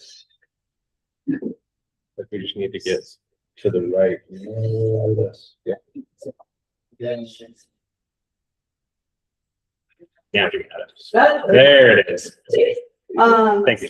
No worries. So yeah, going to talk about risk and kind of how this is playing with submerged aquatic vegetation, looking at this preliminary waterfowl diet data, and doing sample processing.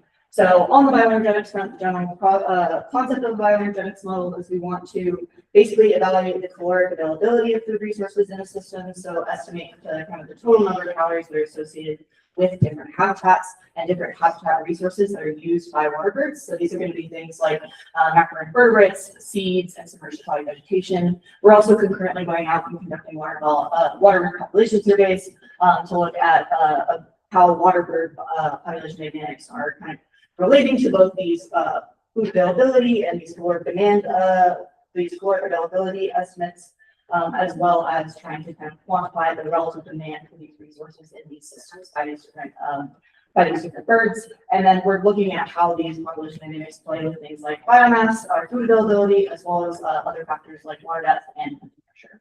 And then we basically take the estimates of supply and put it with these estimates of demand, and then we can kind of mash together in a big water bird bioenergetics model that allows us to sort of identify bottlenecks and quantify, what types of resources might be available and how many total calories are available in the ecosystem under different types of scenarios. So my study specifically focuses on open water wetlands. My colleague Brian is focused more on kind of the flies and drier parts of the system. So I'm focusing on open water areas in impounded wetlands and in sheet flow wetlands across the eastern shore. So I've got 6 different sites. 4 of these are impounded wetlands. They're going to be subject to kind of manipulation by waterfowl managers over the course of the year to perpetuate these waterfowl food resources. And they're also going to be a lot more homogeneous in terms of their resource distribution. So there are smaller areas that are compact in terms of their resource availability and being actively perpetuated for submerged product vegetation. Willard Spur and Farmington Bay are two sheet flow wetlands. These are a lot more heterogeneous in terms of their distribution for submerged product vegetation and other food resources. They're also a lot more heterogeneous in terms of their water depth throughout the year. They're going to ebb and flow kind of with the flows of the Great Salt Lake we've always talking about. And we wanted to look at these areas specifically to kind of quantify resource availability of these sites. And so within each of these areas, we distributed 240 sampling points, 40 per area. And we did a stratified random sampling design here. So we basically laid out 40 points across each area. In our impounded units, we selected one area that experiences no hunting pressure over the entire course of the year, and one unit that experiences high hunting pressure during the fall. So that it wouldn't experience hunting pressure during the spring and summer when birds are breeding. And then we, for our sheep flow wetlands, distributed 40 points across these whole areas. These are not impounded, these are kind of large and expansive wetlands. And we gave these kind of intermediate hunting pressure risk. Because these are oftentimes limited to hunters in terms of walk-in access, as opposed to these impoundments, which have roads going all around them, and really are kind of designed for walk-in access. And so birds are a little bit more shielded because a lot of times hunters can only access these areas via airboat. So we were able to incorporate management and risk into our framework here, and we went out and we resampled these different sites in August, November, and April, between August of 2023 to April of 2025. So we're able to really look at how resource distributions changed both before and during hunting season, and kind of see what our baseline was in April at the start of, birds starting to really arrive in Great Salt Lake. And I wanted to look a little bit more into risk-based foraging for this particular project, because most standard North American waterfowl management plans operate under the assumption that birds are able to kind of ideally distribute themselves when it comes to foraging resources. However, if you've ever been on a hunted impoundment during hunting season, you know that this often isn't necessarily the case. We have birds that are distributing and making different decisions in terms of their foraging based on risk. And so we wanted to see if we could capture that by looking at the submerged product vegetation specifically and see how those biomasses differed, across these different management types. And so to look at this, we started with the submerged product vegetation data, in part because it was the easiest data to get, through the lab processing step, and also because it is kind of a reservoir for the food resources. But we wanted to look at how management and risk-based foraging, both before and during the hunting season, may have influenced submerged product vegetation biomass. So submerged product vegetation biomass, or SAV, as we'll refer to it later, is going to be, our response variable here, and looking at kind of how waterfowl are navigating the system. So the first thing we did was at least we went out and quantified submerged product vegetation biomass.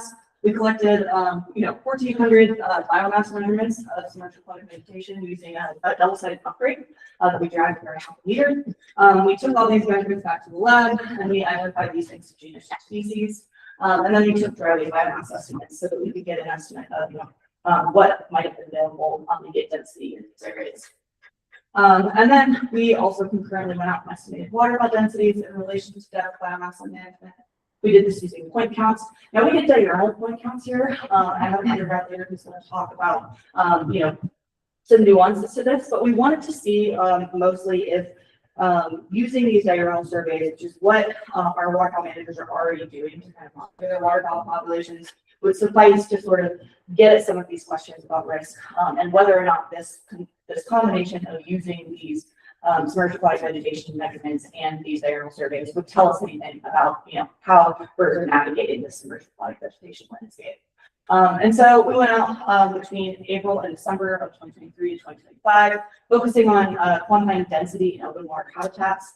And we used a fair range of binoculars to get this to the observer in order to estimate the interval density baseline. So these are going to be monthly surveys. They're going to be snapshots in time. They're not going to be nearly as comprehensive as like the divisions read data sets. They were mostly just to give us a baseline. We did these surveys of the same areas and impoundments of submerged product vegetation. So we knew what the vegetation looked like at these areas while we were conducting these surveys. And then we were able to basically calculate density. We calculated density per species, and we aggregated these to get estimates for the foraging guild, and then we combined these to get an estimate of total waterfowl in these systems. Another thing to note is that these different species are going to forage kind of different depth thresholds. You have dowling ducks, teal, which are kind of limited to around the 50 centimeter and under threshold, and diving ducks, which can forage much deeper, up to about 5 meters. And if you've been on a wetland during the hunting season, these numbers are not going to be surprising to you. This is log duck density here, so this is just per square kilometer. And so we have our non-hunted areas on the left here, and then our sheep flow areas on the right here, and then our hunted areas in the middle. And you can see our pre versus hunt season densities are not that surprising.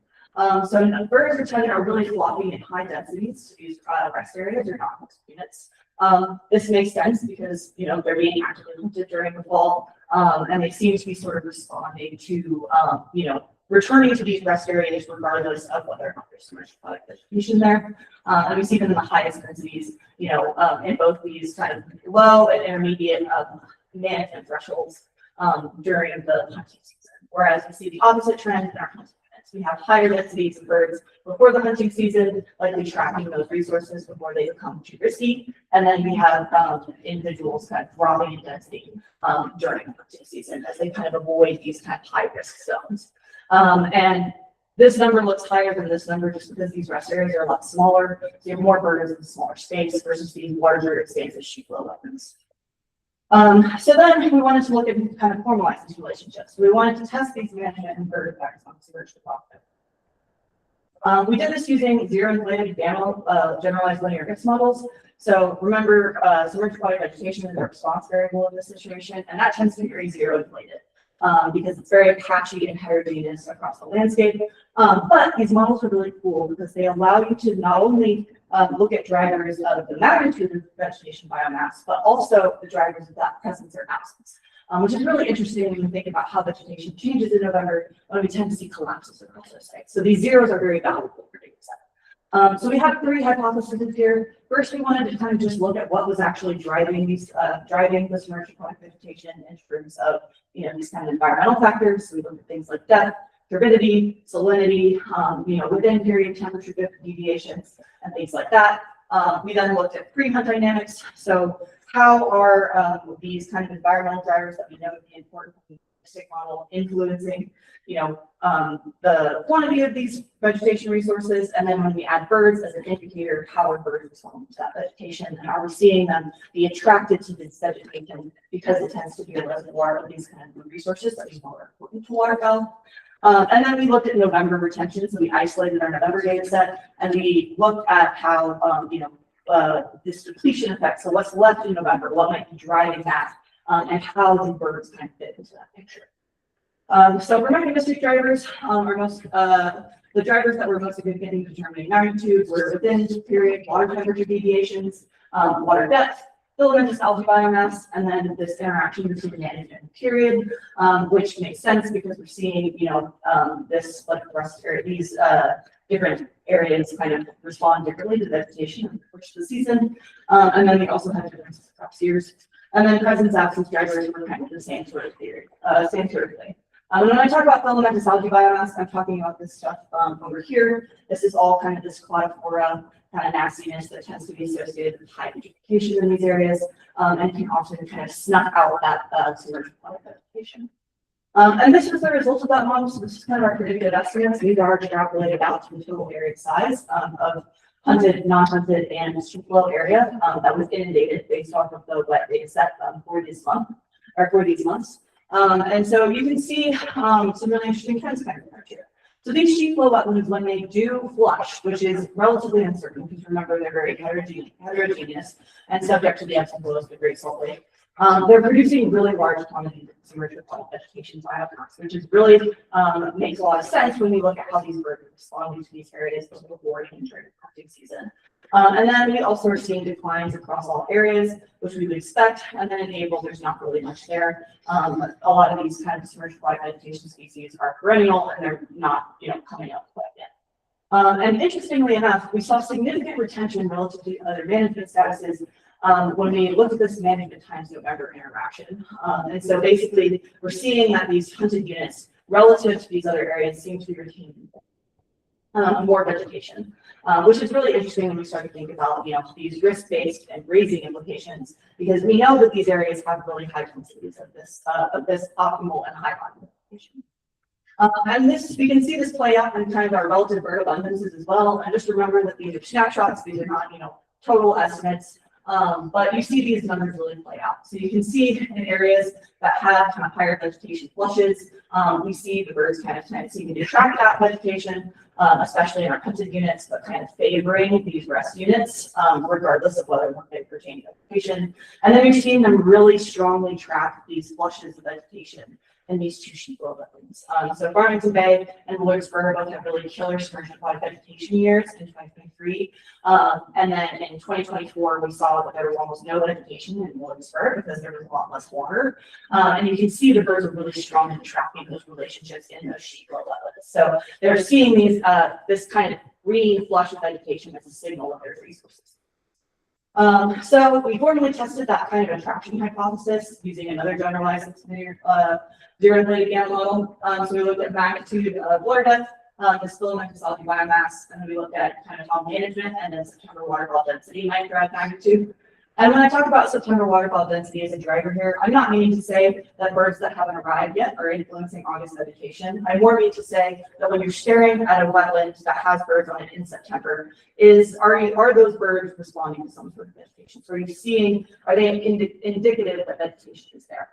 And then we went through the same sort of factors for presence absence. And the strongest model did include an interaction between this management and September waterfall density. So we did see that even though we wouldn't expect to see management effects before the hunting season starts, that we're still seeing them emerge. And what this ended up looking like is that we saw pre-hunt waterfall densities. We saw significantly higher waterfall densities associated with higher submerged aquatic vegetation biomass across all of our sites. We're looking at this kind of magnitude side of the model. We also saw that the algae biomass was really important in kind of, what we would expect, this sort of declining that submerged aquatic vegetation. And then we saw substantial differences in magnitude across years. But when we look at the presence absence side, so what are the factors that are driving this presence and absence across that August survey period? We can see that ducks were strongly associated with these rest areas in these non-hunted units, regardless of whether or not there was hunting pressure there or submerged aquatic vegetation there. So this is really cool because this is kind of hinting at the fact that these birds may be remembering these areas from year to year and potentially, optimizing this kind of risk-based landscape while they're before the hunting season starts. Because if you look at the rest of these estimates, they were more likely to concentrate where submerged aquatic vegetation is present. And then this relationship was the same in our sheep wetlands. So then we kind of flipped it on its head. So we looked at how retention was influenced by submerged aquatic, how submerged aquatic vegetation biomass was influenced retention. Some of my words a little bit. But so we looked at magnitude again, and then presence absence again. We included August submerged aquatic vegetation biomass as a predictor to see, basically look at how that change was and basically see if the site that had more submerged aquatic vegetation in August would have more submerged aquatic vegetation left in November. We included August water depth because there's a draw between August and November across most of our sites. And then we looked at this interaction between October waterfall densities and November water depth. So basically that post draw up water depth. And then we looked at the same sorts of indicators in the presence absence model as well. And what we found is that in terms of magnitude, we weren't able, in terms of magnitude, we saw that sites that had more submerged aquatic vegetation in August retained a lot more submerged aquatic vegetation in November, which makes a lot of sense. And that deeper sites also retained a lot more submerged aquatic vegetation, so that higher magnitude. We saw a marginal difference in submerged aquatic vegetation retention years. And then there was not a direct effect on remaining submerged aquatic vegetation biomass when we look at these kind of during hunt waterfall densities. But it gets really interesting when we look at the presence absence second model. Because in August, you can see that sites were with more submerged aquatic vegetation were less likely to lose all the vegetation, which makes sense. We saw that actually an interesting relationship where sites with more aquatic water were less likely to lose submerged aquatic vegetation completely, which may have to do with some of this elemental algae kind of dying off and these vegetation species being able to kind of refill that niche as the weather gets colder. But interestingly, this during hunt waterfall density and post-broad water depth effect was significant.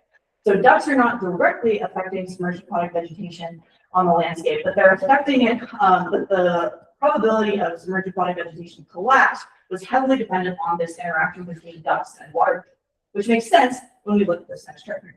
So when we look at the way this actually worked out, you can see that there was a much lower probability of submerged aquatic vegetation absence in deeper sites. Now remember, I was talking about these waterfowl foraging thresholds, where these birds are essentially not able to necessarily access resources, specifically submerged aquatic vegetation, which is ground below that 50 centimeter threshold outside of our diving species. And then we see much, higher loss probabilities of complete collapse in these kind of medium to shallow sites. And this makes sense when we think about, how birds are actually able to access these landscapes and the types of birds that these different management statuses are trying to protect. Dabblers are very attractive hunting species, and that's typically what waterfowl managers do. But a lot of our hunting areas are a lot shallower, or a lot deeper, because they need to support boats. So some of that shielding effect that we noticed in that mechanistic driver model may also be related to the fact that we're drawing up water conditions. So it may be a combination of risk and the fact that the birds are having a harder time accessing these resources comes to a lot. So all this to say is that sheep flow wetlands are kind of emerging as a really important resource for these waterfowl, especially when they're arriving here and the non-breeding period. They're kind of this great balance between, providing access to foraging resources that are somewhat safe and energetically, profitable for waterfowl during the non-breeding season, while also maintaining that hunter access, which I think is really important. We're also seeing that hunted units with more obvious submerged aquatic vegetation are attracting more birds, and birds are tracking that vegetation as when they arrive here in August, and maybe exhibiting learned behavior in our rest units and knowing that those areas are safe. And then we're also catching that depth-mediated grazing effect that we would expect based off of the way these birds are foraging. This also has implications for rest units. Our rest units, we noticed throughout this study, tend to remain a lot shallower and are typically a lot smaller across our unfunded sites.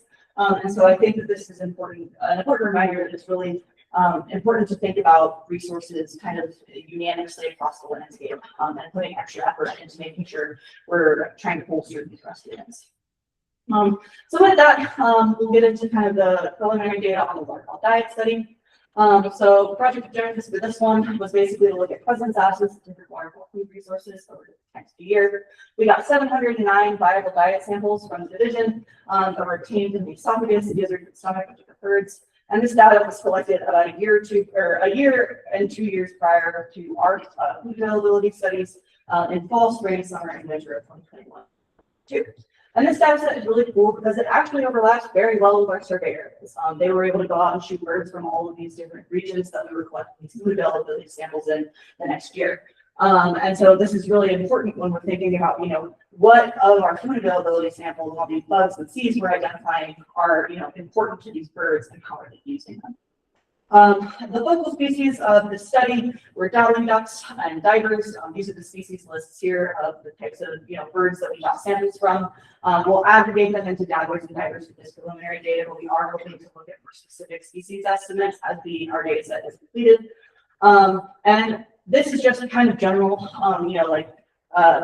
proportion of organisms or proportion of birds that we've observed so far across all of these different taxa and all these different seasons that contain different types of food resources. So you have our macroinvertebrates. This is out of 321 birds that have been fully processed and 13 species. And it's really interesting when you look at these things. These are the top 10 resources that we saw in terms of macroinvertebrates in these samples. And interestingly enough, we have daphnia eggs showing up really highly in these detected waterfowl diet samples. And then Chironomidae flying, which are kind of our midges following close behind. These other species, these are going to get a lot of snails. We have some sea shrimp, which are kind of a smaller primary producer or primary food resource in these systems. And then we have earthworms and Chironomidae pupaeus and then a mayfly species. And I think this is really interesting because these daphnia eggs are kind of a reproductive strategy for daphnia, and they're kind of like brine shrimp cysts in a way, in that they're producing more of these daphnia eggs when conditions are really stressful, and they're producing these and leaving them as a seed bank. And these birds are clearly capitalizing on these wetlands, which I think is really interesting. And when we split that out into guilds, so we have our dabblers in blue and our divers in this kind of peach color here, you can see that this kind of differs a little bit differentially, but generally we're seeing similar trends across dabblers and divers collectively.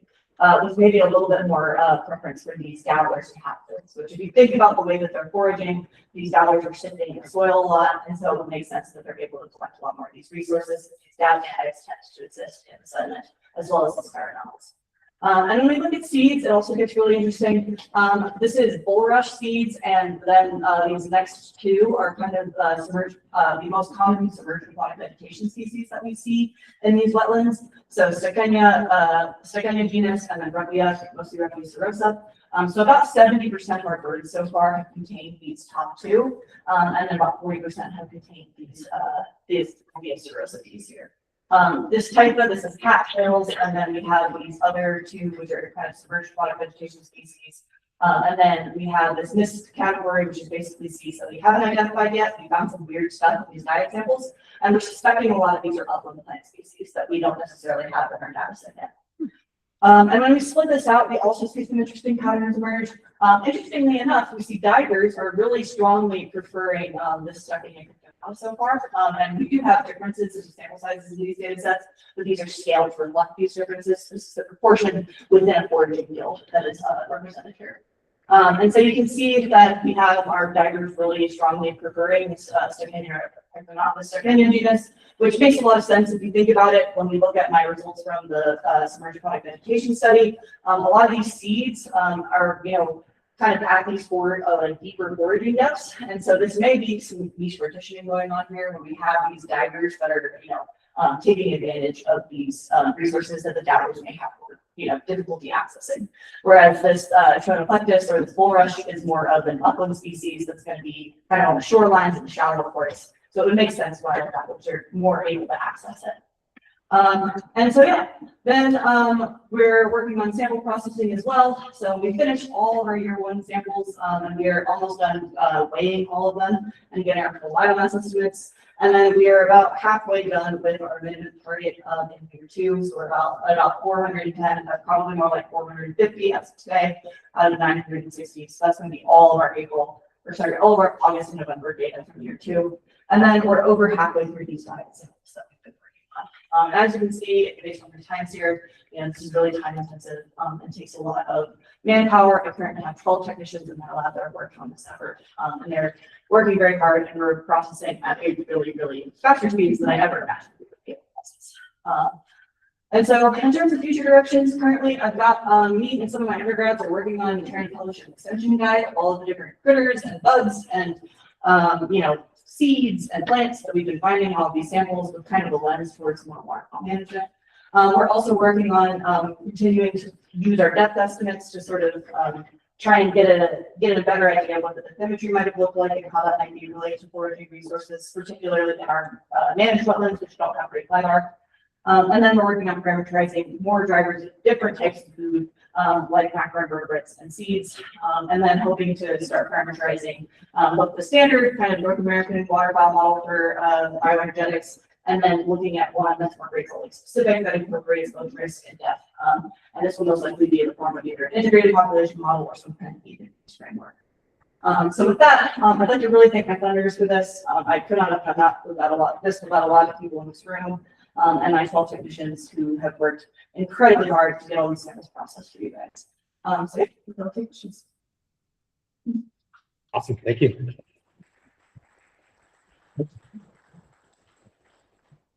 Questions for Lauren? All right, it's a good thing. All right, we'll switch over to the shorebird side, the little shallower water depth. Brian, come up.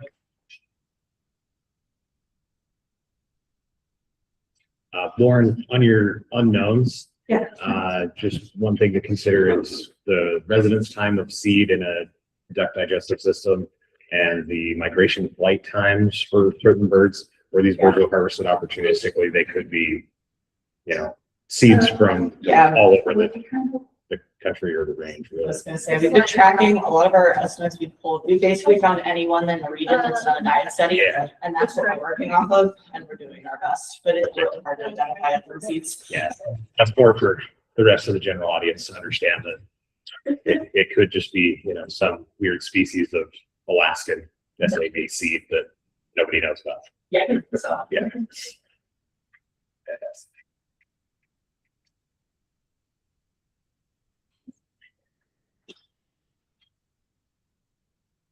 Okay, sweet. Well, hello, everyone. My name is Brian Zach. I'm a master's student at Utah State University.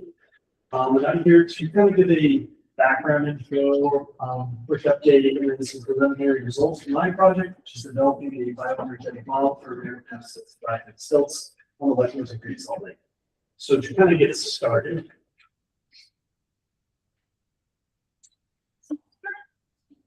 Get the battery.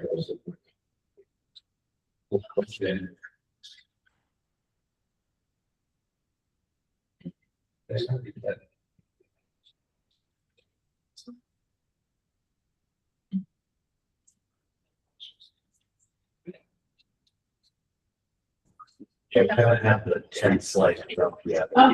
Yeah, so it's about time for that.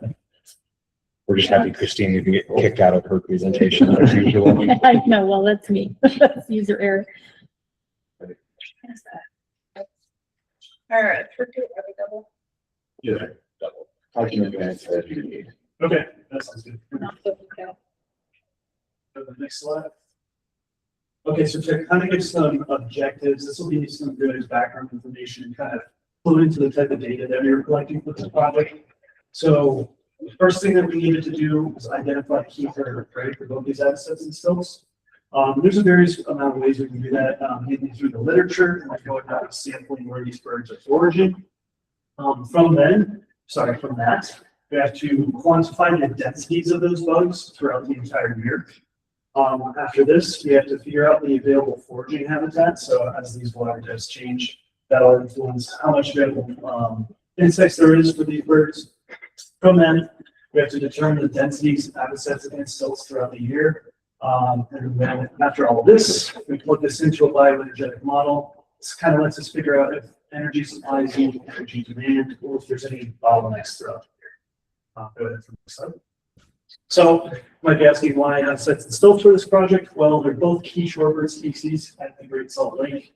Both of these species can kind of act as a keystone species for other shorebirds. That's because both these birds kind of overlap in a lot of different habitats. They're not obligated to any certain habitat. So they're flying in the playas, more emergent wetlands, etc.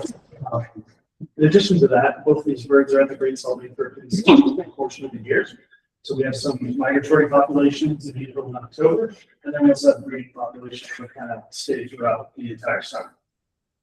And then lastly, kind of how I was hinting at, they both have overlaps in habitat, and they both have very similar diets. Speaking of diets, so from the Cabot 2006 report, this is kind of a good resource for figuring out what kind of bird prey that both of these birds use. And the Cabot report found that these key prey resources were midges, water bowmen, and brine flies. So for both birds, about 55% of both their diets encompasses just these three taxa. So that's something to keep in mind as I show some preliminary results for later, but good thing to note. Now in terms of habitat. So we can find them at all of these habitats. So we have our first impounded managed wetlands. This will be more, deeper water, emergent plant communities. Then we deeper wetlands. So there's no dikes to control water in these systems. Water just flows through. They're much more heterogeneous in terms of water level. And then finally, shorelines, mudflats, beaches, and playas. These are the ones that we're going to focus on for my project. So you can see in this photo here, this is a classic example of shoreline. These are the kind of conditions that we wanted to target. It was more of those 20 centimeters or less water tanks. Go ahead. So this leads to the site selection. So we've tried to target 3 impounded sites and 2 sheepfoot wetland sites. So our 3 impounded sites are called shooting grounds, WMA, Bear River Migratory Bird Refuge, and then Ogden Bay, WMA. Our 2 sheepfoot wetlands are Lloyd Spur, WMA, and then Farmington Bay, WMA, at least 20 playas. Go to the next slide. We kind of picked throughout all these different sites. So we took a look at our top left is that public shooting grounds. We identified 5 playas to go there. The bottom left, Bear River Migratory Bird Refuge, we picked 4 there. Bottom middle, Farmington Bay, WMA, we picked 2. Bottom right, at Ogden Bay, WMA, we picked 5 playas. And then finally, top right at Farrell Plain, WMA, we picked 4 playas. So, good. And in terms of invertebrate sampling to kind of emulate the diets of both habitats and stilts, what we did is we collected at these 5 sites during 3 different times of year. So we went out in spring, we went out in August, and then we went out in winter as well. This was kind of to determine the differences in seasonality. The differences in seasonality for these invertebrate prey populations. Like I said, it was just to emulate how both of these birds forage. So everybody said we did that. This is my first with the stovepipe sampler. So it's just like this picture right here. We had a bucket at the bottom cut out. We would place this, and this lets us isolate the water column. We collect all the aquatic macroinvertebrates in there, and then because we know the circumference of the bucket, we can then determine the density of bugs per liter or whatever metric we use. The other way that we did this is with the sweep net. This allowed us to collect flying invertebrates that would be over the water column, because both of these birds still collect flying insects that land on the water surface. So the way that we went about this, so this is a impounded and migratory bird refuge. Let's say we're driving along here, driving along the shoreline, and we see an active foraging asset. What we would go do is we would go put a stovepipe sample right where a central bird was, to kind of see what invertebrates were in the water column where they're actively foraging. And then what we would do is we would run a transect through where we put down the stovepipe and do 3 sweep net sweeps. Then next, what we wanted to do was within the same impoundment, do a control where there's no actively foraging habitats or stilts. We would do this a kilometer away, and we would try and emulate the same type of habitat. So like if it was in front of a fragmite stand, we would try and do it again in front of a fragmite stand with the same water depth. And then after that, we would do the same process in an adjacent impoundment. Same thing, put a stovepipe where there's similar habitat qualities, similar water depth, but no actively foraging birds. And kind of the thought process behind this was to kind of see if these birds are picking hotspots of insect populations, or if there's any evidence that they're depleting these insect populations as well. They're kind of 2 questions that we want to answer. And from that, we have to take this into the lab. We have to process each of these samples down to the taxonomic family. And this is kind of the project update from this. We processed all of our 368 stovepipe samples that we collected. We also processed 110 sweep net samples throughout the entire year. The seasonality would change, on average, how much these samples took to process, but on average throughout the entire time, about 3 hours. So kind of like the corn samples, they're pretty deep. It was a really big portion of the project. So yeah, with that, I'm kind of going to go into some preliminary results. So kind of walk you through this. So we have a 2023 data set courtesy of Lauren in her text, and then the 2025 data set which I collected. You'll see there's like gray selections versus colored selections. So these gray selections are smaller invertebrates that weren't documented in these habitat and still diets. They're more so the base of the food web. So they're not likely to be in these diets, but so to show in terms of the average proportion of each sample throughout the year. So that's what this is. So we have our 2023 and our 2025, and then the seasonality on the bottom. Some things to note. We have high amounts of non-biting midges, which are kind of noted, and that's pretty consistent throughout the entire year. It takes a dip down in fall. This is likely due to converging of the water mark, but then it starts to rise back up in winter. Another big piece to point out was water building. We have high amounts in spring. They start to decline as the year progresses. Next, I wanted to kind of go show you a few different sites. So this is a Bear River Migratory Bird Refuge specifically. This is still on average what proportion of the sample throughout the samples collected there at each time. So comparing spring to spring, similar levels, maybe a slight decrease. Still the same story. We have a lot of non-biting midges, an increase in the fall, kind of coming back down in the winter. And then in fall specifically, we have a really big jump into aquatic worms. Something to note because that was also demonstrated feeding their diets. And then the winter, pretty much just midges alone. Our next site This is at Farmington Bay. So in spring, we have really high amounts of non-biting midges in each sample. And this is across all sites. This is the highest proportion that we've seen. Each of these is constructed for rock caps, by the way. Yeah, so a really big amount of non-biting midges in spring, and even pretty decent sized water boatmen, which is good for the birds. Then we go to the fall and it drops.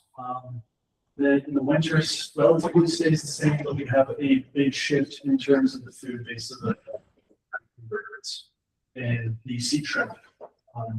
So the next site I want to talk about was Ogden Bay. Another site with pretty high amounts of non-biting midges. We have a lot of quiet worms, a decent amount of water boatmen. As they progress through the year, kind of really gets down in the fall and then it starts to level back up in the winter. And then finally, I'm going to take a look at public shooting grounds. So once they began like spring, fall, winter, pretty low amounts of non-biting midges until the winter. They kind of start to peak up. And then food base changes rapidly yet again, this time with Japanese eggs in the fall. And then finally, I wanted to take a look at sweep net samples. So I tried to keep the same colors from the stovepipe sample, so you'll see non-biting midges that are a pretty significant portion each time, except for in the fall when we have more house flies showing up in our samples. But we have a decent amount of brine flies in the spring and winter accompanying these non-biting midges. And like again, this is still off the base of raw counts, and then on average, what amounts of what were in each swing for these samples. So and we have a lot more diversity in these flies. So leads me to my future direction. So based off our estimates of how we're working through our drying our samples, we should be done by June. So we should be able to start analyzing our data much more. Hopefully have some numbers to present in August. In addition to that, we need to quantify the available foraging habitats. So that's more of the spatial component of the project. And then, using this preliminary data, and then using the weights, we'll be able to figure out the biomass and densities of bugs throughout the year. We're going to have to plug in our point counts of abscents and stilts to figure out the densities throughout the year as well. So let us finally construct a bioenergetic model to determine the energy supplies needed energy. So with that, I want to acknowledge a bunch of my funders. Thank you to Division of Water Resources, Division of Wildlife Resources, Sportsmen for Fish and Wildlife, Delta Waterfall, Utah Wetlands Foundation, Utah State University, and of course my technicians as well. I had 8 technicians helping me out this semester, and I would not be out here today without their hard work. So with that, thank you for your time, and all the questions have been answered. Thank you, Brian.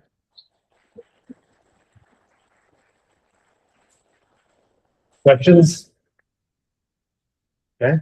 While we get presentations transitioned over to Ashlyn, we're going to have Mike give us a little introduction as to who Ashlyn is. And thank you. This is Ashlyn's first time here. She's joined our team this semester. She is an honor student at Utah State University. And as an honor student, she has to do her own research project. Under Lauren's supervision and my supervision, she's decided to look at nocturnal foraging habits of waterfowl in Great Salt Lake. In part, she's filling in a gap. Most of our observations are made in the daytime. We're assuming that things don't change much between the day and the night. That's perhaps a precarious assumption. And so she is going out specifically to look at both night and day and see if the number of ducks that are out there, the portion that are funded, portion that are foraging, whether it differs or not between those two periods. Yeah, thank you for that introduction, Mike. As Mike mentioned, I'm an undergraduate student in my lab with Utah State University, and I appreciate everybody's time because you probably didn't sign up to hear an undergraduate speak today, but I will be talking about this knowledge gap that we will be filling in the bioenergetics overall idea, because as we all know, there's a lot of ground to cover here.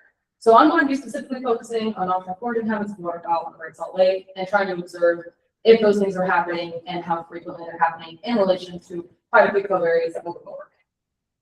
Maybe at a row.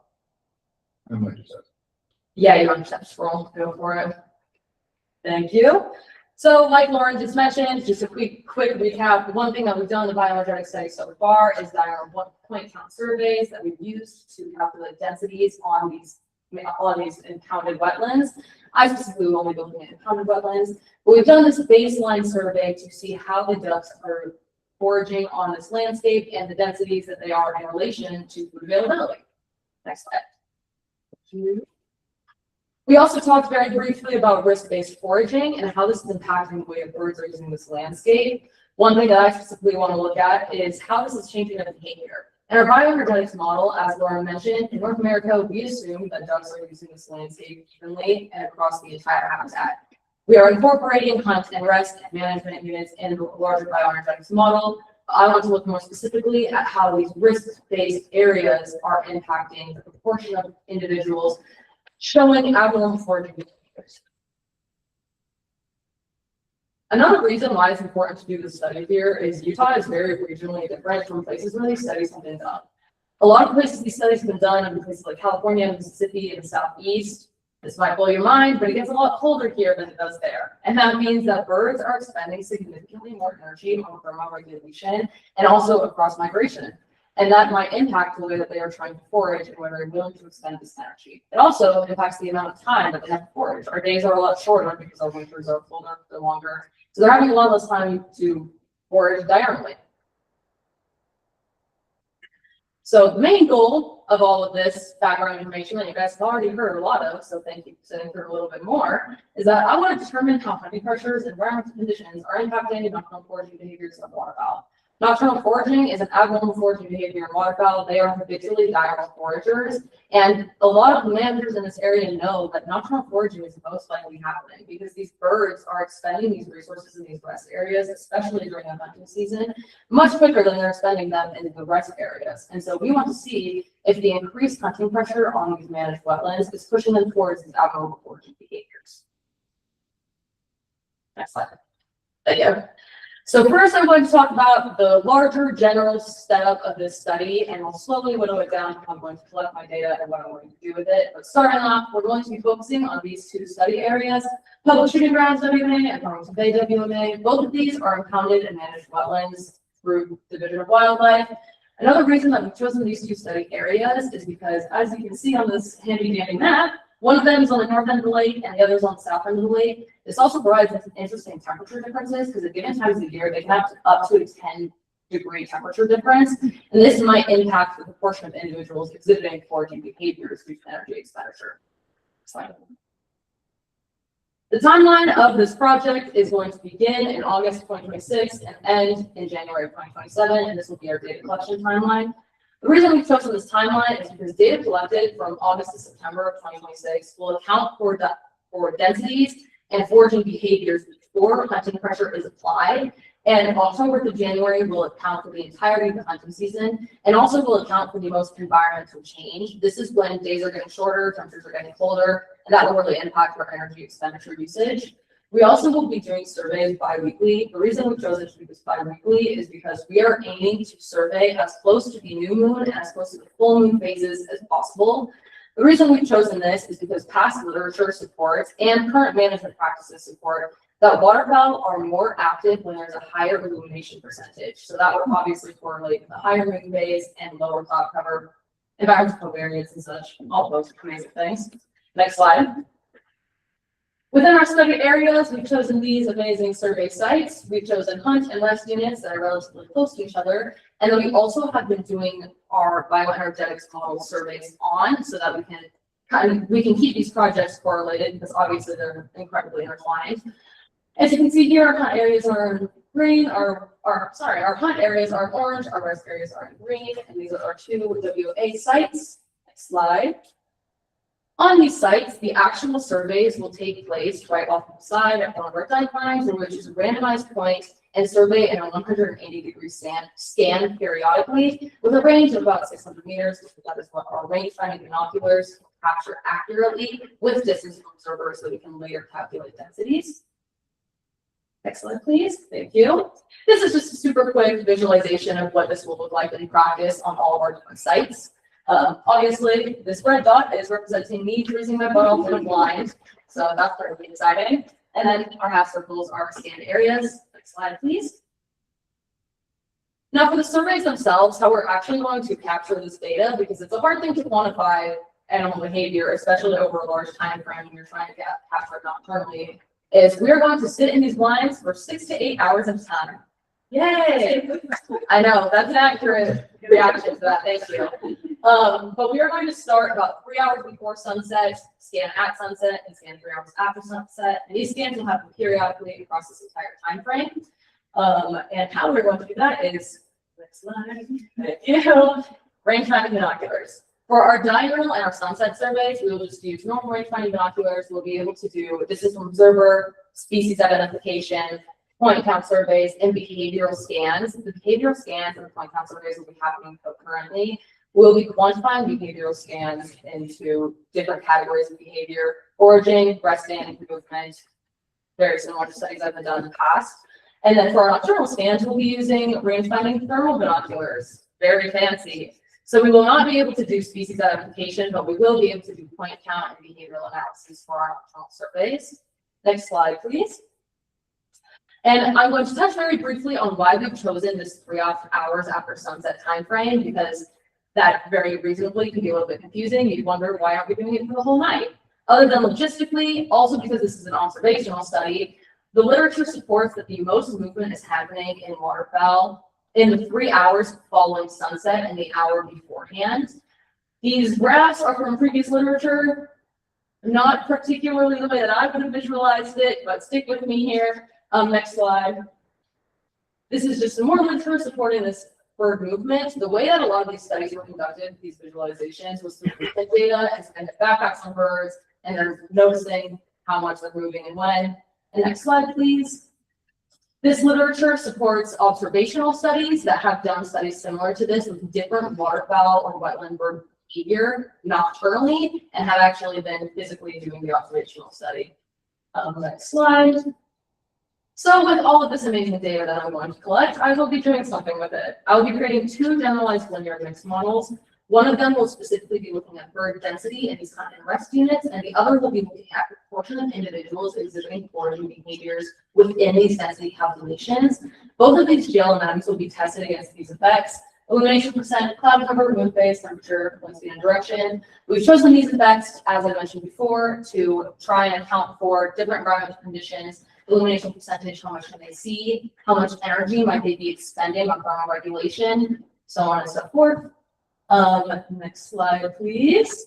And our predictions with this data and these models is that the largest change in proportion of individuals exhibiting foraging behavior will be in relation to hunting pressures. Not very surprising, pretty intuitive. We expect the higher hunting pressure, the more individuals will be exhibiting nocturnal foraging behaviors. We expect that the second most impactful will be illumination impacts. The fuller moon, less cloud cover, more individuals will be exhibiting these behaviors.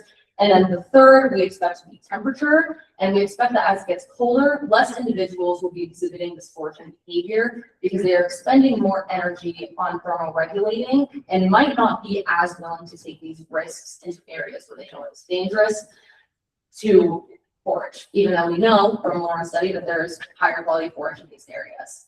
And with that, slide please. I would like to give a huge thank you to Dr. Mike Conover and Lauren Head and the Conover Lab for being super helpful and supportive in all of this, and to Great Salt Lake Ecosystem Program and the Division of Wildlife. I obviously couldn't do any of this without you guys, and I really appreciate it. And a huge thank you to USU and all of my other supporters. And with that, I would love to take any questions. Thank you.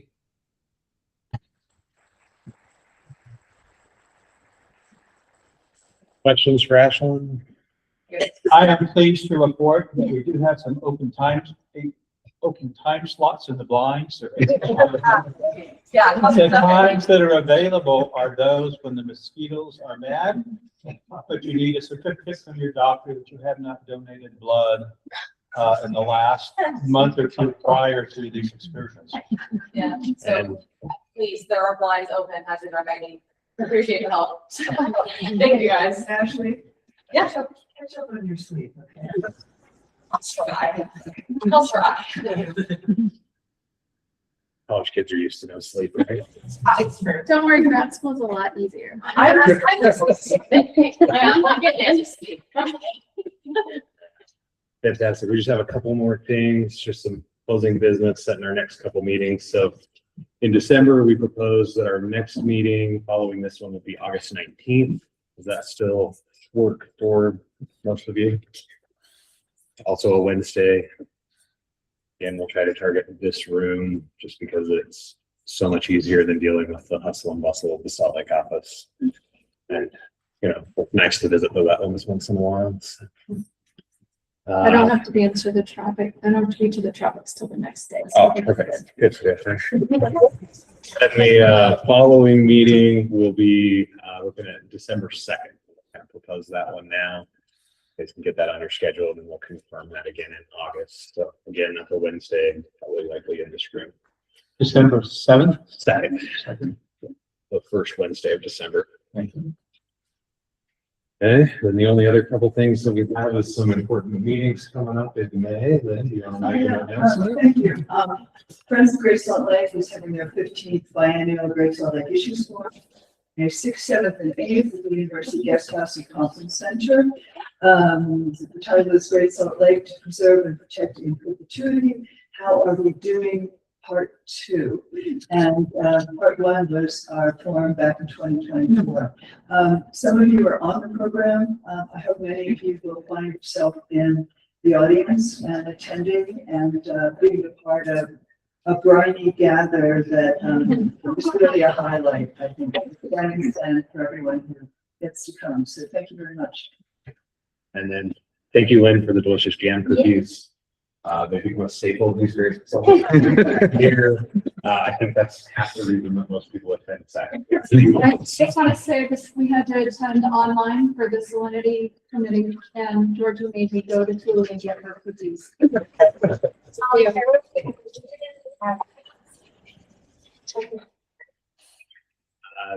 The couple following weekends after Issues Forum, it is Great Salt Lake Bird Fest. Again, kind of a multi-year thing that's going on. That's going to be the 14th through the 18th. I know GSLEP is hosting at least one bird tour. There are several other opportunities to get out and go birding, see the Great Salt Lake. So if you or anybody are interested in, or anybody that you know might be interested in attending, registration is currently open for that right now. Does anyone else have any other announcements, concerns, comments, questions? Anybody else want to be the reason they're holding up lunch? All right. Thank you guys for all attending. Everybody online, thank you so much. If you guys have any other questions or concerns, feel free to reach out to me or anybody in the room to get pertinent information. We'll go ahead and close out the meeting and get to lunch. Thank you guys.